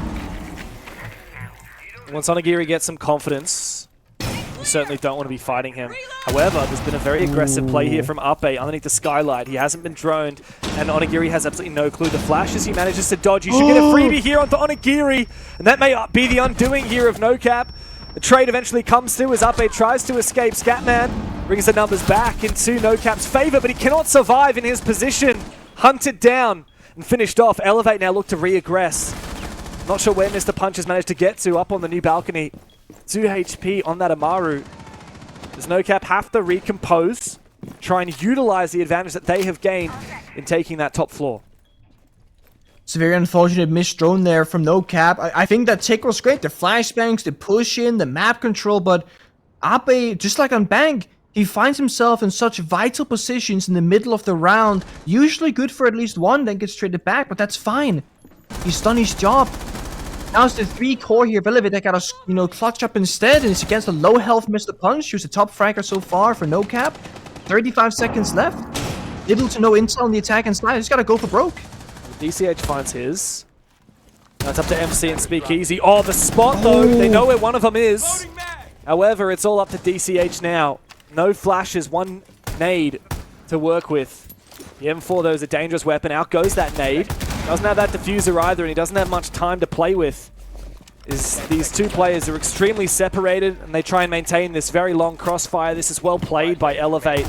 It looks like they are to find their very first round of defense. DCH just floundering. He can't find anything. It's an easy lockout for Elevate as they just hide. And they finally stem the bleeding. They get their first round back in the second half. Easy logout, but so stressful in the server. Nothing happens for a good while, and since that first kill from Ape came through, it was a trade, all the way back from a 5 versus 5 to a 2 versus 2, with nobody in like a significant lead or thinking, this team is gonna win the round now. And it's just like Bank. Sure, Elevate won the first map. It was a 5-7 victory favoring Elevate, and there was some struggle rounds for both teams. NOCAP, they found a footing on the attack of Cafe. That's a mirror, or on defense on Cafe, and that's expected. But finding it on the attack, that is going to be the real miracle. I don't think that was the first bad round from them. I think if they had droned Ape, or knew that he was there, or if Ape wasn't so damn good at finding those right spots, they would have been successful in their initial entry. And that would have been enough for them to get themselves the verticality, to get that side pressure shortly after, and they had so much time to work with. But the issue with Cafe is if one thing doesn't go your way, it can fall apart very quickly. And that's exactly what happened. Is it a hot take to say that with that in mind, where that tiny mistake essentially cost NOCAP the round, and the only attack round that Elevate won being on the back of an insane 4K from Speakeasy, if we didn't see these two hero moments from Elevate, this would effectively be a 7-0. It's true. Like, that's how I just to like capture the vibe of this match, like it feels like NOCAP has been in control almost every step of the way. It's such a departure from Bank, which was 50-50, maybe like 51-49 in favor of Elevate.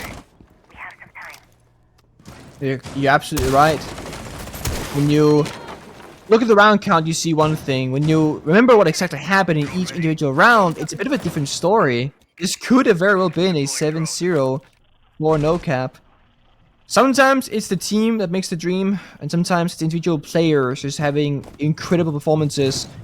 Speakeasy, in this best of 3, so incredibly consistent on map number 1 and as well so far map number 2. Stat for you. NOCAP are doing extremely well in the open engagements here on Cafe. And well, throughout the series as well, it's been quite back and forth, and on Bank it was very much Elevate in favor of those opening picks. NOCAP have looked so much better at it here on the second map. Onigiri very eager to do his work with the R4C. Glacier, ACOG, R4C. Doesn't get much better than that, does it, on his entry? I mean, OG player gets the OG skin, why not? I'll allow it. The only issue is time. Bit of a struggle right now for NOCAP. I think after that misthrown previously, they want to slow things down just a tad and ensure that, you know, those blunders don't happen again. But now a second issue comes around, the time is taken away. Yeah, they're flanking too. Oh no! Ape should have found that on the flank. He is taken down, but Elevate do manage to recompose with that kill onto the player on the skylight. And now desperately MC is looking for more. He knows there's a player right around the corner from him. I believe that is DCH as Mr. Punch rattles out some bullets. Amongst the chaos, it becomes a 2 versus 2. But Elevate is somewhat trapped, particularly MC here in shop. Doesn't know where he's safe to move. And Mr. Punch can effectively lock him out here from the skylight. The concussion comes through. He won't hear if DCH decides to start sneaking up behind him as the flashes go out. The one thing going for Elevate is they have that diffuser. Now the drop comes through from Mr. Punch, but DCH finds them both. NOCAP have controlled Cafe, and they are on map point now, desperate to send us to Chalet. It's very impressive how they're able to keep track of everything when it's so chaotic and so fast on server time and time again. But I think this is NOCAP's strength. I think they're playing into their own favor, and Elevate are unable to control the pace. That was Elevate trying to be in charge. They were flanking Red Staircase, they were swinging from Piano into Cigar, and they had a good timing. When the flanker has the SMG-11, it's rare you'll be good for 2 kills. See it right here. Abe gets the injured, doesn't confirm the second kill. Trade back and forth. But when these kills happen in Big Fury, that kind of back and forth, NOCAP always come out on top. So consistently, all the time. Elevate, bombs of rotation, complete shambles. Started mining, they went reading, now they're going kitchen. It's just a matter of, hey, what's gonna work? Let's just try it because we don't quite know what to expect here. And I don't know either from them because they're not executing these sites correctly, if you will. They're not doing it together. 10 seconds to insertion. They play a passive bomb site, but they aggress into their opponent. That's not gonna work out. Seconds to go. Now they're playing kitchen instead, which statistically, internationally, is not a great site for defenders. And NOCAP are bringing the heat. Yeah, have a look at that lineup. Give him an inch and they'll take a mile. That's double shield as well, blitz and fuse with that Monty band out. Elevate can only get rid of one of the shields. NOCAP are bringing 2 to the table. They got the Glaz, they got the Sens. But where is this execute going to come through? That's my question. It's one thing to have all these scary ingredients. It's another to make it work. Well, unlike Elevate, NOCAP are very clear in their vision usually. And with them having 2 shields, you can do a two-folded take. For example, 1 shield of fuse can go into bakery. Another one can hit the back. There can be 1 distraction element and then a fake push somewhere else. You see on the backside, 4 players, 1 person take through the door. Oh, but Ape finds the opening kill through the smoke, and no trade coming through from the Glaz as of yet. He cannot find that. He cannot whack that mole. And Speakeasy sneaks back into it. The ward and the perfect counter, and N-High Cal has been worth his weight in gold. NOCAP thought they were going to finish this map with a flourish, but now they're fighting from a 3 versus 4. A player down. The beeper revealing DCH's position. They still have 1 shield to play with, but NOCAP are in reconciliation mode. Nate could be good. Force out the spot. He's not going to move. Or it didn't bounce actually at all. Now they're kind of locked out. NOCAP have lost their push. Yeah, they got the fuse, they got the sense for the smokes, but there's a ward alive still. You can't afford to spend those projectile at all right now. Oh, but the DCH nade somehow lands and kills Ape. It brings it back to an even scoreline. As I say that, Shed somehow finds Mark. I didn't see where that went down. Wait. Oh, there's a hole. There's a hole in the castle barricade from the fuse, and that's how he killed Mark? No. That is dirty. No. I don't think I've ever seen a kill at the professional level through a hole in a castle barricade made from the fuse charge. And Mr. Punch probably kicking himself. The lack of value he got out of his util. And now a 2v3 with this crossfire set up by Elevate. I don't care if you got a shield, this is going to be tough. They have to make these 1v1s. The Sen's light wall might isolate some of them. So close to finding a kill here is DCH. As he throws out another light wall, he's just waiting for the peek to come through. There is that Warden, the one who can see through that smoke that he's trying to take the fight with. This is really awkward. He gets the Volt prompt. He might be able to take this 1v1 with the Warden, but NHiCal wins it. Mr. Punch and, well, Shed to close out. A very strange round, but Elevate, thanks to the heroics from Shed, have kept this game alive a little bit longer. They're keeping it alive, but is it worth it? It's gonna pay off. You got 3 more rounds to go straight for Elevate, to go into overtime of all things. And NOCAP just need 1 round where they clutch, 1 round where Elevate they make a massive mistake, 1 round where their rush strat is gonna work. It's a bit of a mistiming, I think. I think the projectile wall from Sins came out a little bit too late, Blitz died way too early, and the glass missed every single shot. So that's one of those, it happens. And it's completely okay for the simple reason that NOCAP are so great on the defensive side, getting those 5-round victories out of 6. They can afford to quote-unquote troll an attacking round. That's completely okay for them. And even in a round where so many things went the wrong way, they still brought it to a 3 versus 3. So they still find their ways in, they still have their plan B, and unlike Elevate, their execute was very clear. It's the fuse fake and the bakery take, while the actual 4 players execute on the backside. And yes, it didn't work out, but it made sense, and that's a lot better than what we saw from their opponent. 10 seconds to go. So a lot of match points to fend off here. We saw on map 1, NOCAP from the 6-3 down. They managed to bring it back to 6-5, but they couldn't keep that momentum up for the whole half. It remains, and for Elevate, unfortunately, they find themselves in a very similar position now, and I just don't think it's possible. 1 step at a time, they'll have to bring it back, and this looks like an aggressive jump out. Great shot there from NHiCal, and what a player to take down in Onigiri. He's always the tip of the spear for NOCAP. He's the one that needs to be finding these entries, and he's gone down early. I like this. Elevate actually showing their confidence, building that momentum, and now disrupting NOCAP. They're doing such a good job at applying mental pressure. NOCAP don't have the headshot, the scout rather, gets a bit of information. Now they know there's a Bravo on the board, gotta be careful. If you hack those Yokas, can be used against you for intel.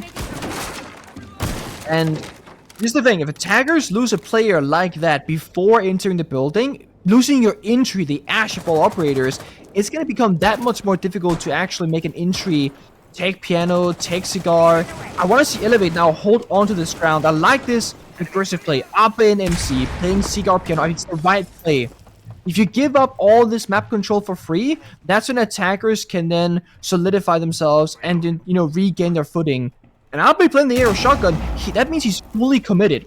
He's going to be forced to play Pistol if he leaves Cigar due to the long range of slide on Cafe. He's going to stick around. Once he's a kill though, NHiCal. Not sure exactly where he was, but over-aggressed and died. Yeah, and Ape has now been finished off. He was hard holding shop using the shotgun on the Jaeger there. Ow. That's a very big pick to find. These are some power positions. Oh, NHiCal went for a jump out. He jumped out again. I think what happened is we had the Yoka come through and use that Sonic Blast to try and concuss Mr. Punch, and then NHiCal was going for the kill on the back of it. Didn't work out for him. Elevate trying to maybe overcomplicate things a little bit too much, and fortunately getting punished for it, but still Shed in this power position has not been cleared out as of yet. I don't know if they can. They have no nades, just flashbangs. If MC knows this or has the confidence to stick around, he absolutely can. No reason to move from this spot. As long as that pixel spot is being covered, I don't think NOCAP can take piano control. Well, the flash comes through, and the big flank from Mr. Punch on the rappel of White Window. Finally gets that backstab, and Pixel has been cleared, but Speakeasy is keen to try and go and replace that position, as he seems convinced for some reason that there's no one on that White Window anymore. There is someone on the hallway, though. Shed, in his position, very powerful. He can prevent that push in, the drop down the skylight. Speakeasy is in prime position now to prevent this from going down. However, the plant starts going through. Speakeasy goes for the flank. No one to cover. And now Elevate just rely on Speakeasy in a 1-on-2. They go for the kill. They don't have time to go for the plants. And he can survive. Speakeasy has once again kept Elevate's head above the water. The bait and switch. I was watching the plank go down and thinking, okay, there's a massive issue here for Elevate. they didn't destroy that small cabinet where the plant was going down, so they couldn't shoot it from far back. They had to aggress in towards Deep Freezer to take it down. But because it worked out, it's almost a bit of a bait, right? Hey, plant right here is free, go for it. JK, you're dead. But nobody was covering Mark. The piano walls were open, they were soft. There was no reason why Speakeasy should be allowed to push up so aggressively. That's the one way you lose if you're the attacking team. And it comes off Elevate making the right play, followed by the wrong play. Sure, you said it yourself. The Echo Yokai stun rather came out. You know, NICal jumps out the window, goes aggressively. But do you need to? You had the 5v4, you had Piano Cigar, you had that separate thing that you were doing. Did they need to jump out again? Not entirely certain about it. But they have forced NOCAP's timeout. This time, they have match point on their side. So very different story from Bank. And they got 2 rounds before OT to work things out. Yeah, but Speakeasy is just always that player that stands between NOCAP and closing things out. In this map in particular, in the first half, it would have been flawless if it wasn't for Speakeasy's massive 4K entry round on that Nomad. Then we just saw that 1 versus 3 on the Echo. The guy has 23 kills in this series so far to 15 deaths, so he's +8. The only other player in the server who can touch him right now is Mr. Punch, who's got 11 kills matching Speakeasy in this map, but in the match as a whole, 22 and 13, +9 overall. Both players also devastating on the entry, particularly Speakeasy. For a player that's often more on the back line, he's 5-1 on entry in this series. He's been a shining light, and for such a leadership figure on this roster, for one of the players that's not regarded as one of the core fraggers like Uppe and NHiCal, it's beautiful to see. Attackers are heading out to defuse a bomb. Big switch up. Castle Barricades, the Captain Traps. Different look for Elevate. Likely due to NOCAP calling a tactical timeout. If you're expecting them to do a specific counter strat, well, you should change your own strat to make that counter strat no longer as viable or as valid. So a bit of a back and forth here between these two teams. Just like on Bank, we're trying to read one another and play into each other's weaknesses. The mid-jammer is also doubling down on the castles. He can't Ibana them. Not expecting a Sledge or a Kalian play in there, alright. So if you want to get rid of those castle barricades, now you gotta go on the repel, punch it 9 times, go on the roof, repel down again, punch that castle barricade 9 times, and congratulations, you now have those 2 castles destroyed, but at what cost?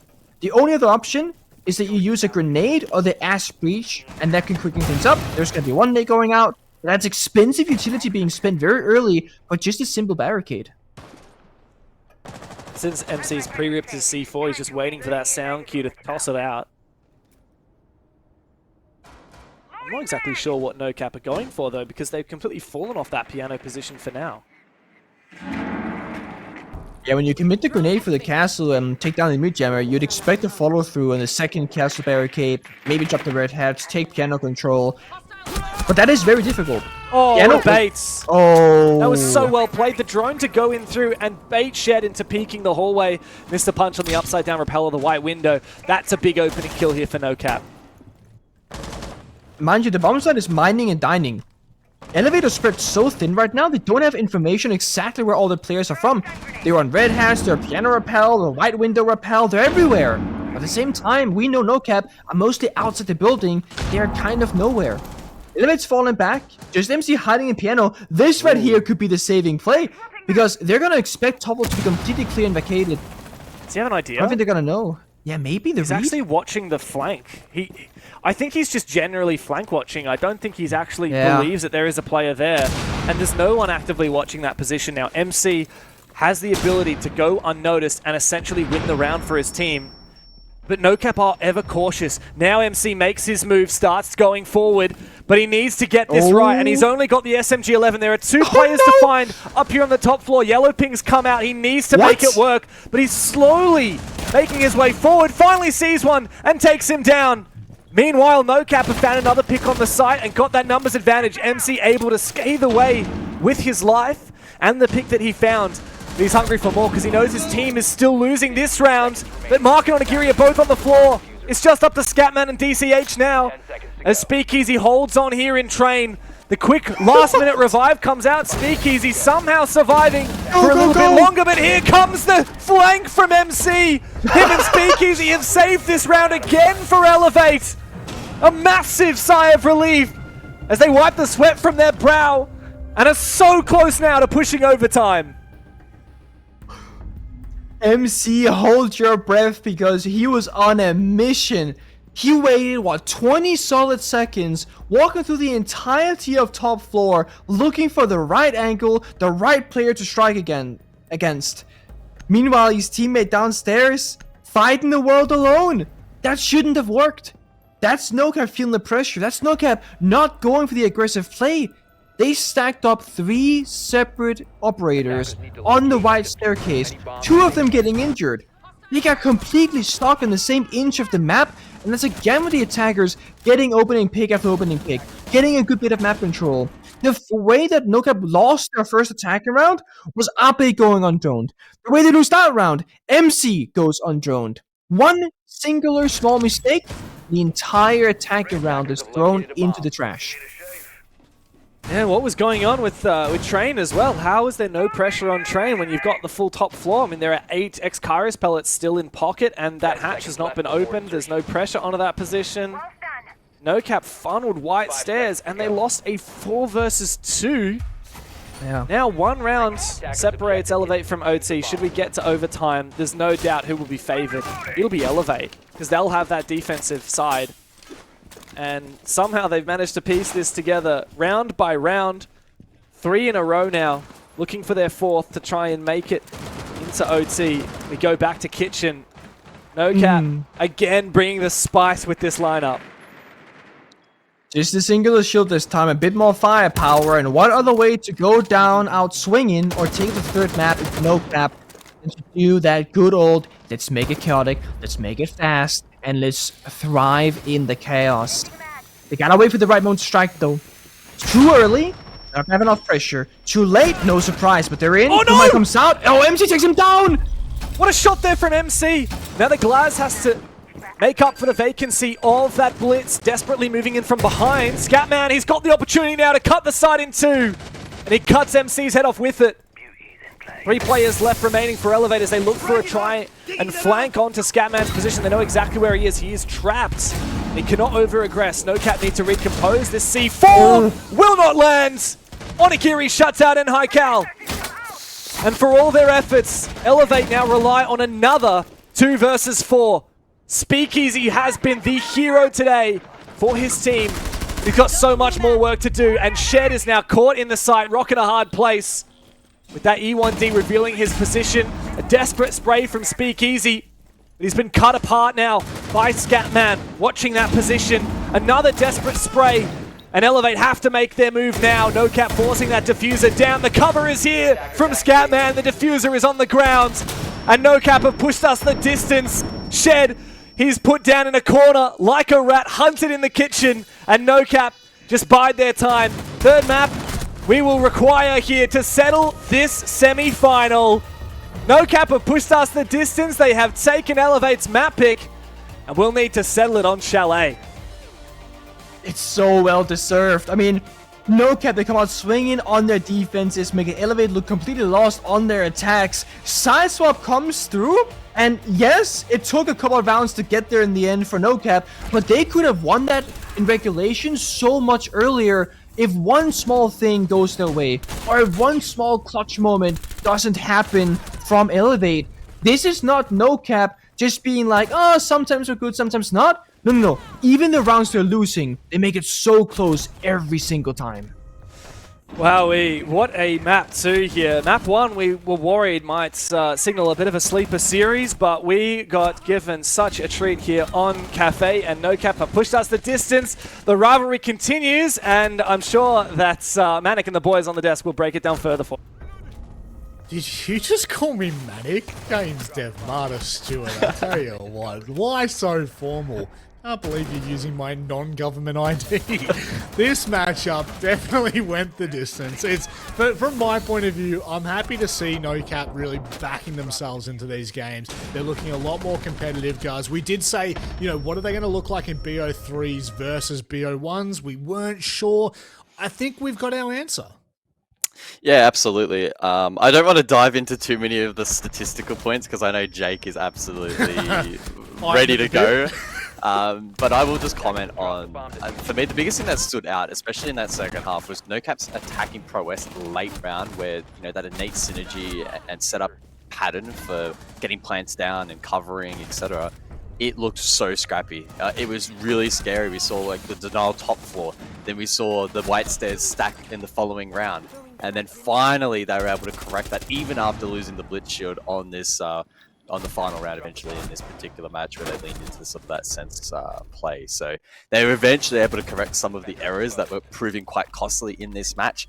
In my eyes, it was a little bit too close for comfort, but ultimately they get that map across the line, and then we neutralize heading into Chalet. So NOCAP do a decent job in keeping the series alive. Have they shown enough to really go into that final map though as favourites? Unfortunately, I don't think so. No, it's a difficult conversation, but we'll turn into that in a second, because Jake Xenox and Diddy is on the line with us. We've actually brought him in all the way from Melbourne. Mate, you were talking to us a little bit better from NOCAP in the starting first half of Cafe. They looked a lot sharper, and it transferred into a bloody match win. Yeah, I mean, it certainly did. I don't know how much of it really just comes down to playing something like a Cafe defense, but at the end of the day, you both play both sides of it, and clearly both sides struggled on the attack immensely. But really what got NOCAP back into this is they were actually able to turn around and get some opening kills, win their early engagements, and 5 out of 6 in the opening half is a really good testament to their ability to turn that around. In the end, I feel pretty vindicated, because we didn't get a single plant that actually, in that first half, you're kind of looking at, in the second half, you're looking at NOCAP, and they're trying to get the game back in, and really with the game on the line, they couldn't really get themselves into sight, get plant down. We saw one of the weird ones top floor with the push back into freezer, and like even in that 2v1, you still just couldn't get the plant down. And this is a team that typically does it so well, the best in the region basically, and not until the very last round were they finally able to achieve that. But they were able to turn around their ability to actually get opening kills, start the rounds a lot better, and with that probably just comes a bit of confidence. But one thing that really helped out NOCAP was the fact that Cal just went missing. He was like 3-11 or something in that game, and just had really little to no impact. After a really outstanding bank, he's been a really great player for Elevate this stage. He just couldn't deliver in this match, and probably one of the big difference makers as to why this was a NOCAP win. Yeah, and again, just to kind of reiterate how close this game actually was, there were 7 rounds in which there was only 1 or 2 players surviving out of 10. So it just goes to show, although there were moments where we were really concerned, I mean, definitely in the second half, guys, we were really concerned on Cafe attack. It just felt like there was so much, as you said, so much disjointed attack. They had the right idea, but they didn't have the right players in place, and things just kind of snowballed.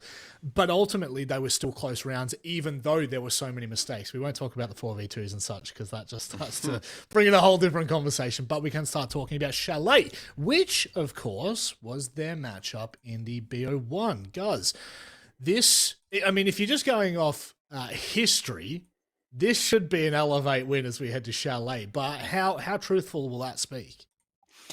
I mean, there's a lot of coulds and shoulds here in Asia. Unfortunately, that doesn't always necessarily translate to game day.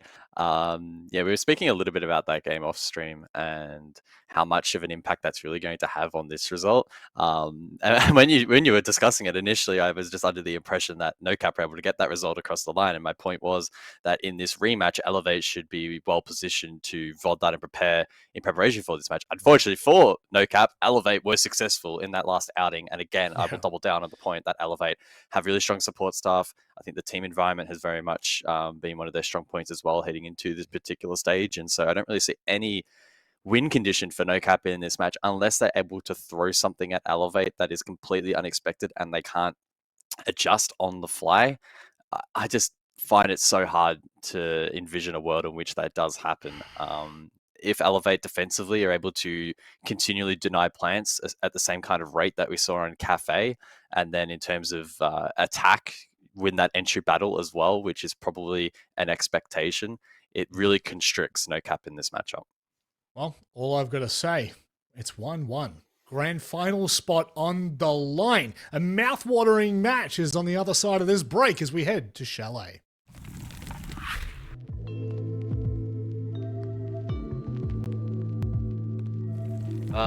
So for us, we've made the last 4 events: Atlanta, SI, Manchester, and obviously EWC most recently. So I think anything less than like a major qualification would be pretty much a failure for us coming into the season.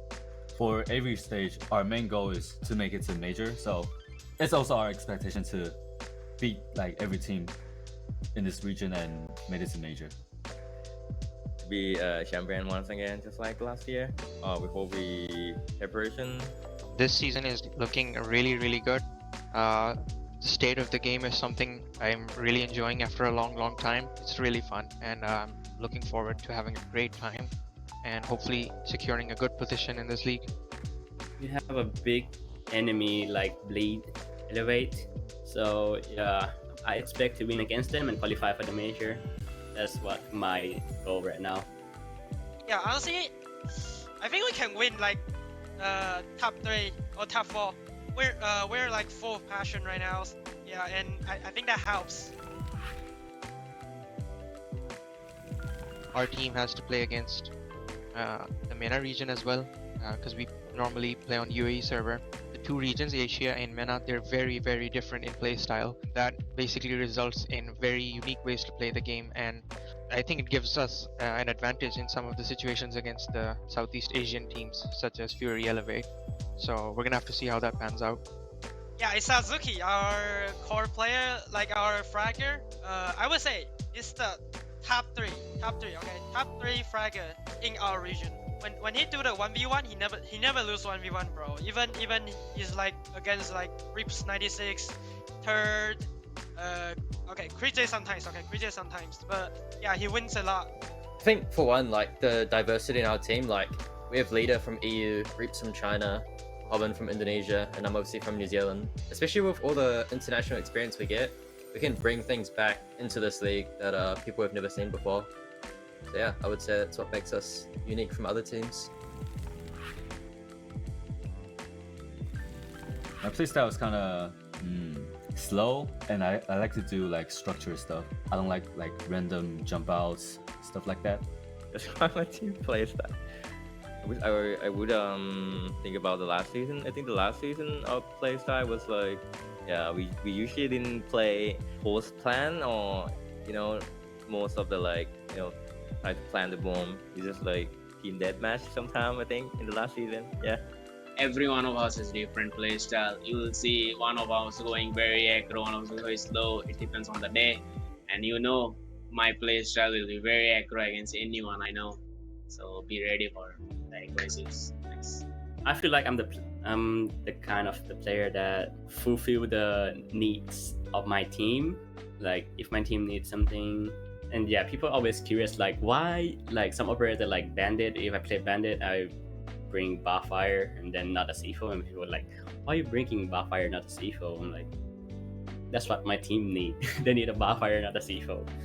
My playstyle is like, if I'm holding an angle and you're picking me, sorry bro, you're gonna lose the gunfight. I'd probably like to be Elevate, Fury, Rival Esports, ironically. I'd like to smack Azuki, that would be fun. I think that would be Elevate NOCAP. Yeah. Yeah, I'm pretty excited to fight against them. I think we can win, yeah, I think we can win. It's literally every team in this region.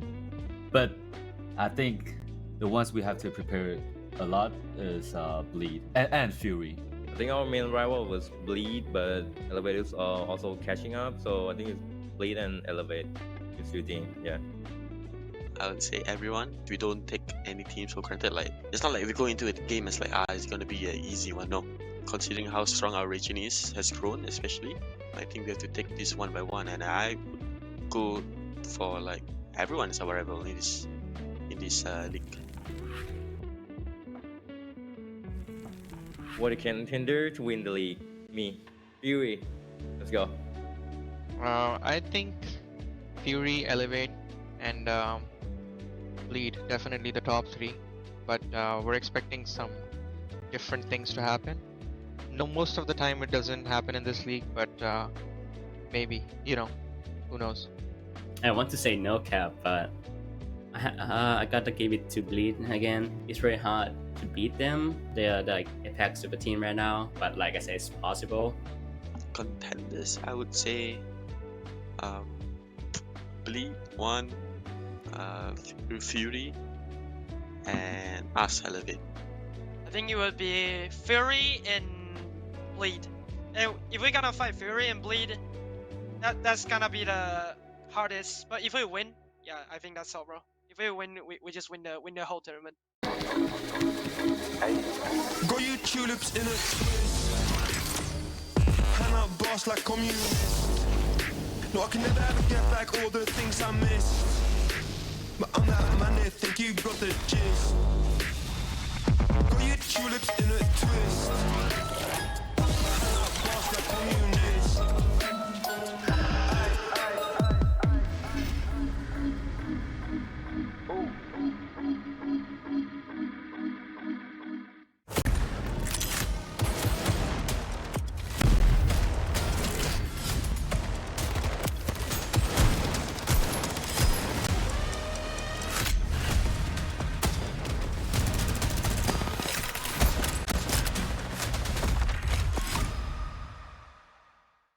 This one could be a real slobber knocker of a game. They've got to clear out that position. That one through the screen as Spirit pops the head. Managing to close it out. Spirits must know that they're there. Manages to find the kill. 2v1 Frida is low health though. Oh, a take from Spirits in the 1v1, holding onto the back of Spirits. They've traded places, but Frida has that one extra little bit to tie him. Oh no, no, the team tier list. Oh my god, bro, no. First is Split. You know where that's going. It's in A, S tier. It's obviously S, the best team in Southeast Asia for the last 2 years in a row. I'll put them in S because they made like a lot international events. S, you know. If I put anything below S, I think it's quite bad juju for me. You know, giving some respect, so put Bleed on the S right now. Bleed is S tier. I think it has definitely gonna be a really big challenge for us in the Asia League. Bleed probably S tier and for sure.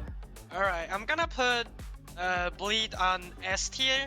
They're just the top one team in Asia, like, not gonna lie. Direwolf. Ooh. I have to put Direwolves in B. They did lose Jogor. I don't think anyone can replace what Jogor was doing for that team last stage. Direwolves has, I think, had a roster change recently, so I'll put it in A. And Direwolves, I'll put us at D, which stands for Direwolves. They do give all the teams a good fight. Right now, B. They've had a good run, and I think they're in A tier, definitely. C. I don't feel like they're a big threat when you're fighting against them. They're pretty like predictable for me. I'm gonna play on D tier. I'm just gonna play on D tier, bro. Elevate, that is almost as close as Bleed, and they're showing it in games as well. I'll put it in A as well. Probably top of A. They're a solid third place team and probably contending for like second with Fury. Elevate is A. I think I'll put them just below Bleed. So Elevate, I'll give us a D for not qualifying for anything within these 6 months and whatever.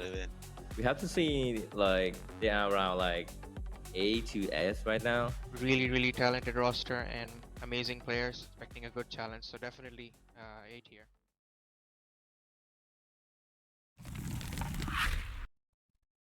Welcome back to our first semi-final here in the Asia League. For a spot in the grand final, NOCAP and Elevate have pushed us the distance to Chalet. I'm Dev and Pengu. We really got more than we bargained for in this matchup. After Bank, we thought this was going to be quite an open and shut case in favor of Elevate, but NOCAP were unstoppable on Cafe. They've been really good. They have been. They've been dictating the pace more often than not and actually taking...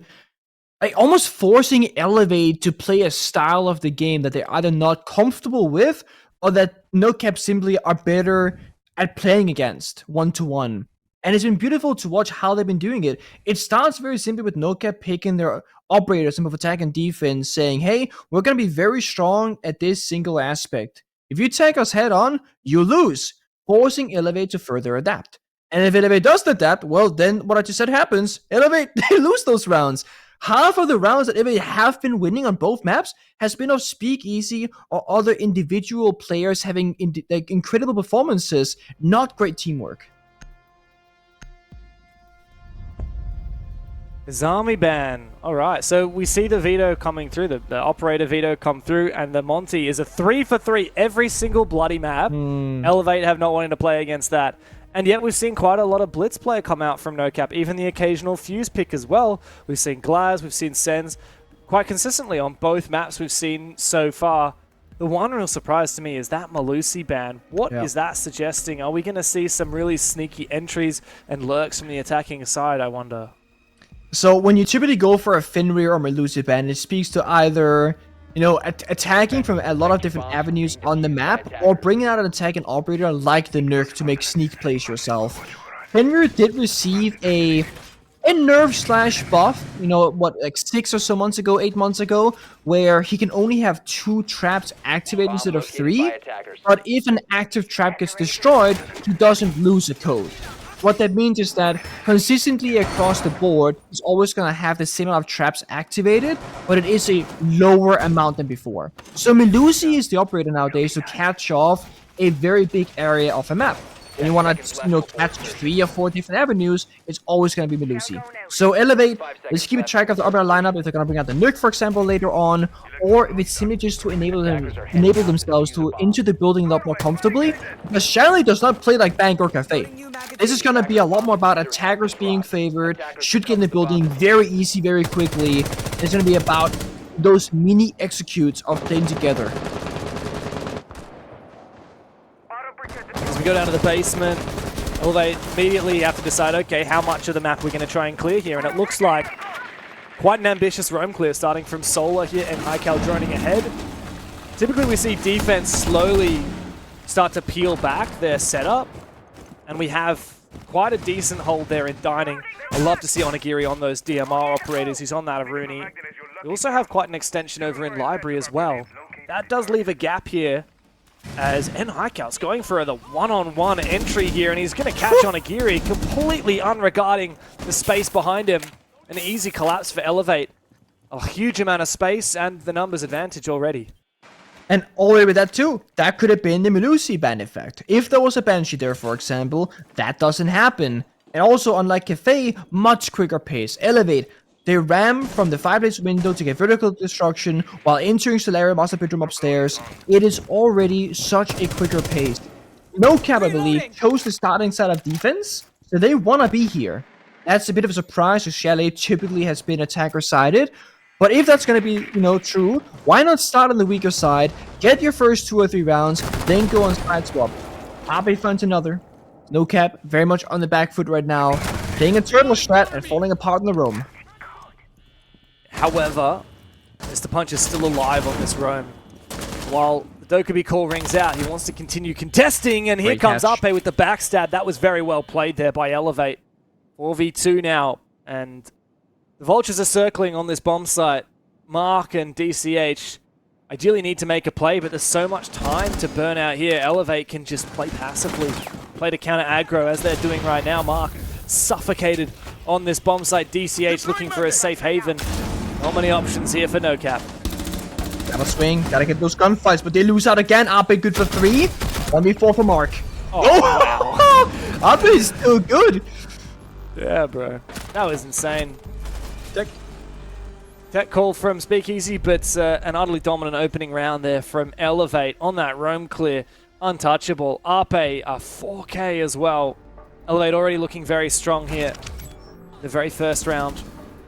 We had theorized that perhaps NOCAP would be favored if they win Cafe, which they did, to go into that map 3 because of the momentum factor. But Elevate did manage to keep a little bit of pace and almost push overtime. I wonder if that redeemed a little bit of confidence for them. And what's more, there's been quite a decent break between the maps, about 20 minutes or so point to point for these teams. And look, just to add an insult to all that, last time these teams played each other in a BO3 in the EWC qualifiers, Elevate won Chalet quite convincingly, 7-3. So we have a recent result as well to point at. Oh, 7-4, sorry. That was actually, I got that wrong. That was in the regular stage, where these two teams met. Yep. But quite a long way that NOCAP have come since then. But that opening round is not a lot of good to go by. No, it's not, but if we've learned anything from this best of 3 so far, is that NOCAP, they get stronger as this series and as the map continues on. They feel out their opponent, they make their adjustments, and that's when they start finding success. When you play Cafe, when you play Bank, it's a lot more fundamental, a lot slower. You hold this area, enemy's gonna attack it from this direction. You kind of know exactly what's gonna happen. It comes down to execution in those small moments of individual gunfights and C4s and whatnot. But on Chalet, it can be a very simple map sometimes, where you go, okay, we're gonna defend bar, we're gonna play top blue staircase, they're gonna attack master bedroom, they're gonna clear the shield, then we're gonna fall back. Like, we've seen that 1,000 times before. But Chalet can also be what we saw in that first opening round, where defenders are like, okay, they're attacking fireplace with the ram, okay, they're in master bedroom, well, there's a guy library window, I'm dead and dining. You can be attacked from anywhere, from any moment, because the way that the map is built, you have so many access points to an attacker. West main windows, bang, in the middle of the map. Fireplace door, bang, middle of the map. You have bar, library, solarium, rappel, all very hard to contest as a defender, unless you're committing a bunch of utility. So you can just appear in the middle of the map at a moment's notice, unlike those previous maps. So whichever team can figure that out first and they kind of flip the switch on how to play playstyle-wise, they will definitely come out ahead. The different bomb sites will pan out very differently, though. I mean, that is the main bomb site that roaming is such an impact, and of course Elevate won that roaming game so convincingly. So I wondered, Pengu, like, maybe it's actually would have been worth for NOCAP banning that Dokkaebi. I mean, so impactful in terms of the util, but also just Ape really so good with that operator getting a 4K on it. But NOCAP decided to ban that Grim instead, which is kind of the opposite, where Dokkaebi is a roam clearing operator, Grim is an execute operator, good at clearing power positions. And to be honest, every bomb site except for the one we just saw, the basement, every other bomb site, the Grim is really powerful. It's all about clearing these power positions. So perhaps NOCAP just saying, okay guys, roaming is going to be tough. Elevate are really good at clearing us. Let's not focus so much on that bomb site. We've got 3 other bomb sites that are all valid, and we should try and flex onto those first. One thing they can try and do when they inevitably, or if they want to go back to that basement bomb site and still go for a roam, is they can set up these kind of safe spots. We've seen this in other regions a couple of times now, where you have an active roam, no enemy's going to play demos at Dokkaebi, and you basically must take those 4 mute jammers and put them in specific places on the roam. That means that if any roamers are in, close proximity, they can stop the demo striker, they can stop the Dokkaebi call and play pretty safe. That could be a way to adapt to it. But you spoke about this very beautifully, about how for that bomb site of basement, that's where the roam is very strong, that's where the Dokkaebi is very strong, and these are the bomb sites that are more Grim oriented. And then we see the bomb site change, and what would you know? Elevate also changed their attack lineup. There is an absence of Dokkaebi, bring the glass instead, because this is not going to be about the roam, it's going to be about those mini executes. You take library, then you attack office top floor, and it's those small moments that can make or break the round. But look at this really fast pace from Ape, not slowing down whatsoever. There's a Baba here, and if he really wants to, oh, Buildup sees him, back off. I thought he was going to go for that otherwise, honestly.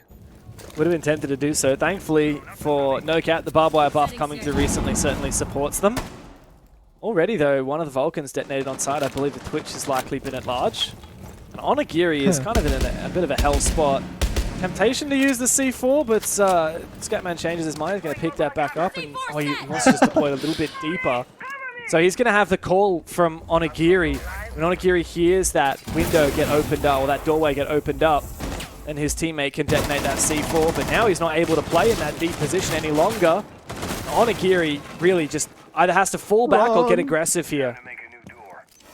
Yeah, better missed bandit trick. I like the play from NOCAP though. If they were successful, that would have stopped the entire attack dead in his tracks right then and there. But now, Elevate, they get what they want. When they get this breach upstairs, they can now rotate the thermite downstairs and the dining hall we see they're getting opened up right now. That's step number 1 for them. Step number 2 is enabling the glass with the spare set of smokes from the thermite to go for a bomb site plant while Ape strikes the flank on West Main. The issue is we see a play in the corner hiding. And there's a play on verticality up above as well. Abe has to pick the preferred moment here, or just simply catch Scatman for opening kill. Yeah, Scatman doesn't know about it. He was on drone the whole time, and he's caught on that cross. That's dangerous. Now, attempted trade, but DCH only lands a single bullet. Ape still survives, lives to fight another day. Elevate, with all these walls open, with the Glaz in tow, they're looking very ready to go for some kind of an execute. Still 3 smokes in pocket. If they can go, just wait for the fire. Should be about 5 or so seconds left. Then Thermite rotates over Shed, actually less than 5. Once those smoke goes in, should be the execute. Mark's got very deep. He's stuck behind enemy lines and he's found one. No! The second one for Mark. Oh, the round is surely done now. MC tries to bring it back and he finds his shot through the smoke. However, no more smokes remain. And still DCH is able to seemingly lock Ape out of that position. Retaking above now. And Highcal needs to win it. In the fight above, DCH brings out the shotgun and wins his fight. It's all up to him and Onigiri as Ape desperately funnels into sight, looking for any kills possible. He might find the first one, dancing around. He takes down Onigiri, but cannot plant. Massive round from Mark upstairs. And NOCAP have found their first round. The gap was so small. The opening that was created there was just perfectly chosen for Mark. The fire was just about to disappear. And that means that Thermite's gonna go off his drone and push in to throw down those smoke grenades. The same second those two things occur is when Glass, of course, will readjust his crosshair to look through the smoke instead of through the open breach. That's the exact same moment Mark pushes through, finds that 2 kill. The 2 kills themselves don't win the entire round for NOCAP, but it stalls out enough time for the rest of the team to stabilize elsewhere. Because then we saw DCH finding kill after kill upstairs, retaking the verticality. While that's ongoing, the smokes from Elevate, they disappear. The Glass no longer enabled with his gadget. And it's again these mini executes from both defense and attack that defines a lot of these rounds on Chalet. We're gonna see those things a lot here on all the bomb sides. Because you pick a place that you care about as a defender, and you fight for it. They didn't surrender top floor, they just simply flanked it later on. So NOCAP, they got their first win condition, they got their backup as well, and they played that perfect balance in that round. Yeah, but we're going to see a lot more attacks like that, and immediately Elevate. We've got Sens, we've got Blitz, we've got Fuse, we've got Glaz. We even got Striker with some extra smokes as well. I mean, the double shield, the Glaz, the Sens. This is just absolutely prolific. We've seen it already on Bank from NOCAP. Elevate have decided, look, we might be a little bit late to the party, but let's bring a little bit of fire to it as well.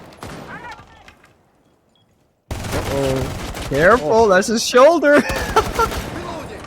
Like it though. Decent amount of damage done. I mean, teasing a rush, surely, especially once you know it's the Glaz outside, you have an inkling that this could be some kind of a rush. When they have 1 C4 on the table, that's the main way to counter a push like this. In goes the Sens, another wall to go through, and the Blitz is going to go deep. That C4 goes over, it does not deny the plan. I don't know exactly whether it was shot out or what. Still this Blitz able to survive, but eventually goes down. Plan confirmed, but NOCAP have managed to steal the numbers advantage. Still that Glaz is alive, and still there are frags to work with. No more smokes, but 2 light walls from the Sens still be deployed and cover. NOCAP have to get aggressive. They have to go for these jump outs. They have to trade these positions, and these nades can continually pepper damage at the site, and the cover from Elevate seems to be enough for now. A fake. No C4s to work with. NOCAP just have to trust on their guns as another nade goes through. There's still 1 left. Mark has to cover, but Shed will take him down and finish off the last one as well. A huge round from Elevate on the back of that explosive execute. They make that pocket strat work. Finally, it makes sense from Elevate. Finally, the top-down perspective, it's logical, it's sensible, and it was a good attack. There was one way that falls apart, and I still don't know exactly what happened. The C4 from the mirror who got, initiated on by the Blitz, I saw the C4 getting tossed out, but I didn't hear an explosion, and it certainly was thrown in the right direction. If that had landed, that stops the plant from going down, and the Glass can't cover through the smoke. That might change the entire outcome of that. And I don't know if you saw it, James, like, was he shot mid-air? Did he miss the mark? I did. I assume it was shot, or maybe did he, I mean, surely he didn't forget to detonate it. I checked Surely that. not. He didn't. So unless I'm misreading the UI, if the C4 is active, it's how does it go? It's lit up. Yeah, right. it gets lit Yeah. up white, right? So it actually X'd out, did it? Yeah, exactly. It X'd out. So I was like, Wow, okay, so it must have been shot by the glass midair, or the sense or whatever. Wow. I don't know, but that's ridiculous because like the smokes were going off. It was tossed from like a very vertical angle at the curve on it. Very impressive shot from whoever hit it. I don't know, were there any explosions? There were no EMPs, were there? Maybe we had did we have secondary EMPs on Striker? I don't know. That would have been wild too if that was the case, actually. Yeah, that would have been some next level stuff. Yeah. I mean, when it comes to these execute heavy rounds, like these one and done, what do you call them? One pump strats? One pump strats, yeah. The one pump strats. Like one C4 can completely make or break a round. And so even though we don't know exactly how that C4 was destroyed, it essentially saved the entire round. Also, going back to the operator ban phase 4 rounds back, the Melusi ban facilitates Nuke play. We're seeing Nuke in action by Ape. It did take us a little bit of time to get there, but I think that's actually the plan for Elevate. Because if you show Nuke the very first time, you know, defenders are always going to be very conscious of it. Now, you've not seen Nuke for the first 3 defending rounds, no cap. You're not going to be thinking that the camera intel will be false, but it is. And Ape, who's been so aggressive all of Chalet, he's on a camera right now, but they don't know this. He can just keep walking forward. And he works it! He found one, he's looking for a second now as well, he gets it! Ape is doing a Nook masterclass right now. He's hungry for more, he's got the mirror winner to work with, and he finds a 3K. This is next level stuff. Ape has taken the round into his own hands. He finds the 4K with the Deagle. And I mean, that's round done and dusted. Looking for an ace now. DCH trying to desperately find something, but Ape should have him on lock. Surely. That is a huge moment there for Elevate, and a huge, beautiful moment for Ape to show us exactly the power of that Nook. Perfectly read, DCH, doesn't matter what Valkyrie cams you got, it's not going to save you. And you said it, Pengu, that Melusi ban allows his counterplay from the Nook, and Ape is pushing for the ace now. There it is, the 5K. Exactly what you want to see from this guy. And he's shown everybody in the world just what Nook is capable of. It's so smart.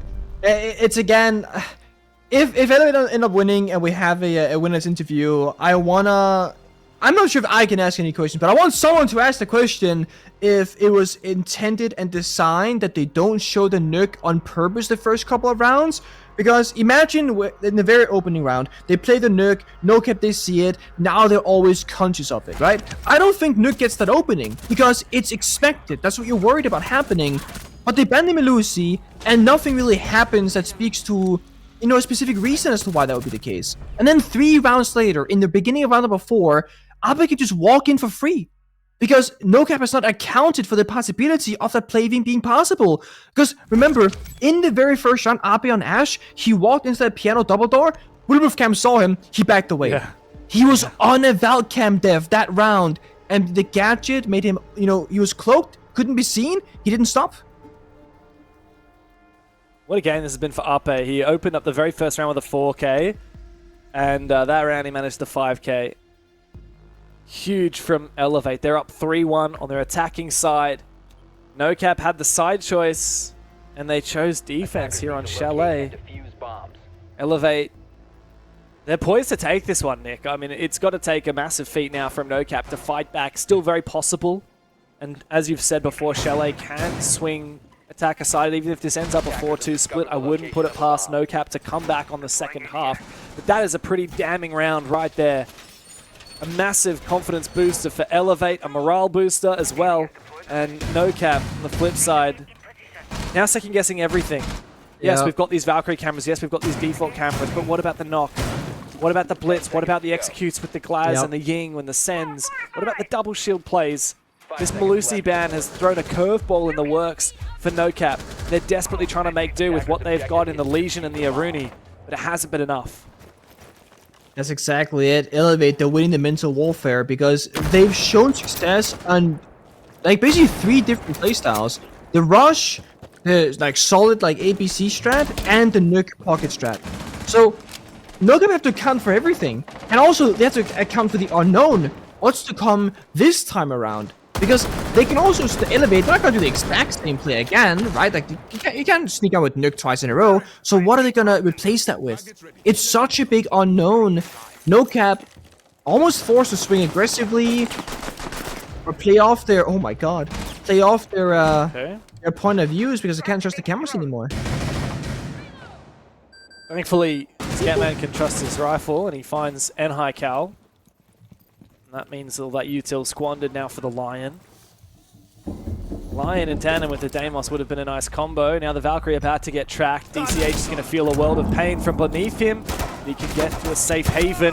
Feeling that pressure though. Here comes the Blitz. No. He somehow manages to win that. That is massive from Elevate. Mark against the Worlds. Massive play there from Shed on the Blitz, and RP to close it. Elevator fired up. They've got 4 attacks now on Chalet. And NOCAP have no response.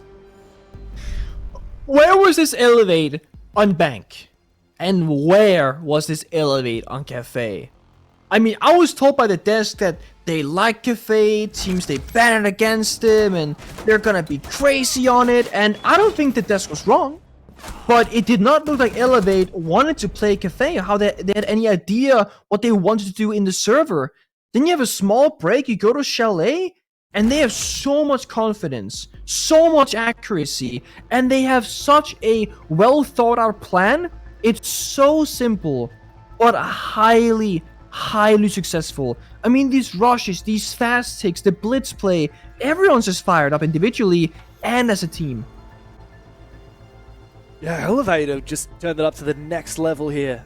And these plays, for the most part, look pretty, like, cold at the time. It's not like these things that they're dry running, like, they're not really crazy set pieces. They're just simple ideas that they're pulling off well, like the RP play with the knock, even the bar execute with the Glaz. That round just there with the Blitz and the Deimos from below, despite losing opening pick, that's the only player they lose in that round.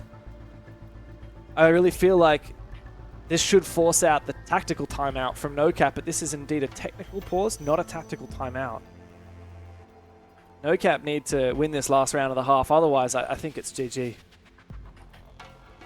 It certainly is in the direction of GG. Yeah, okay, the scoreline is 1-4. It's still, you know, winnable for NOCAP and whatnot, but mentally, strategically, in the server, this just looks done and dusted. I mean, they would need to get the 2-4 half. NOCAP, they need this upcoming round on defense.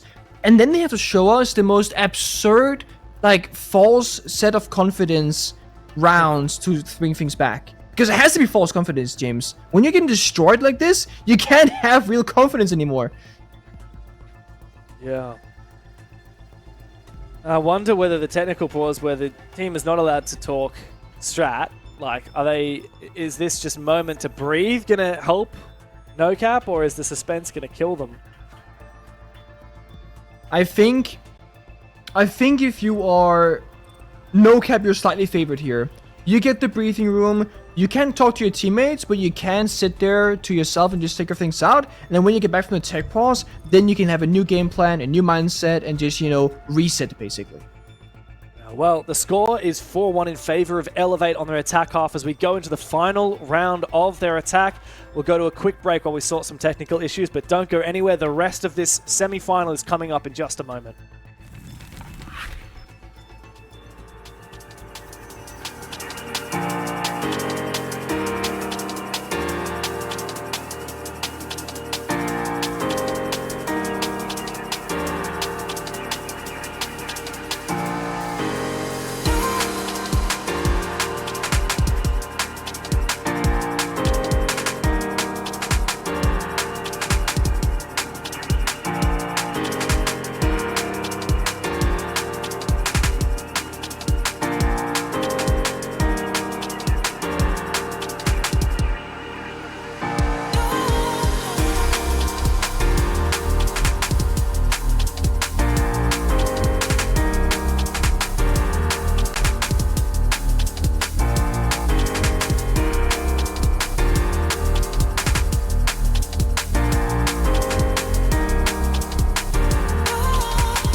It's do or die in map 3 of the first semi-final here in the Asia League. NOCAP are on the ropes, and they need to step up right now. We just had a technical rehost for the strangest reason, Pengu. So apparently the entire NOCAP team had the tactical timeouts graphic, like you know when you vote to, do you want to do a tactical timeout? Kind of like if you vote to kick or vote to surrender in a ranked game. That was on their screen for the entirety of the last round where they got completely smoked. And so they just had to rehost to try and fix that. That is really strange. And I wonder how much that affected their performance of last round, because they did get absolutely thwarted. It does leave a blind spot, as you can't see the top left or whatever side of your monitor all that well, but regardless of that, yeah, you just gotta move on. You gotta reset now for NOCAP. They did get a small break as they elevate. We're always going to say, though, the team that is not currently in control, they benefit more from a break, whether it be tactical or technical.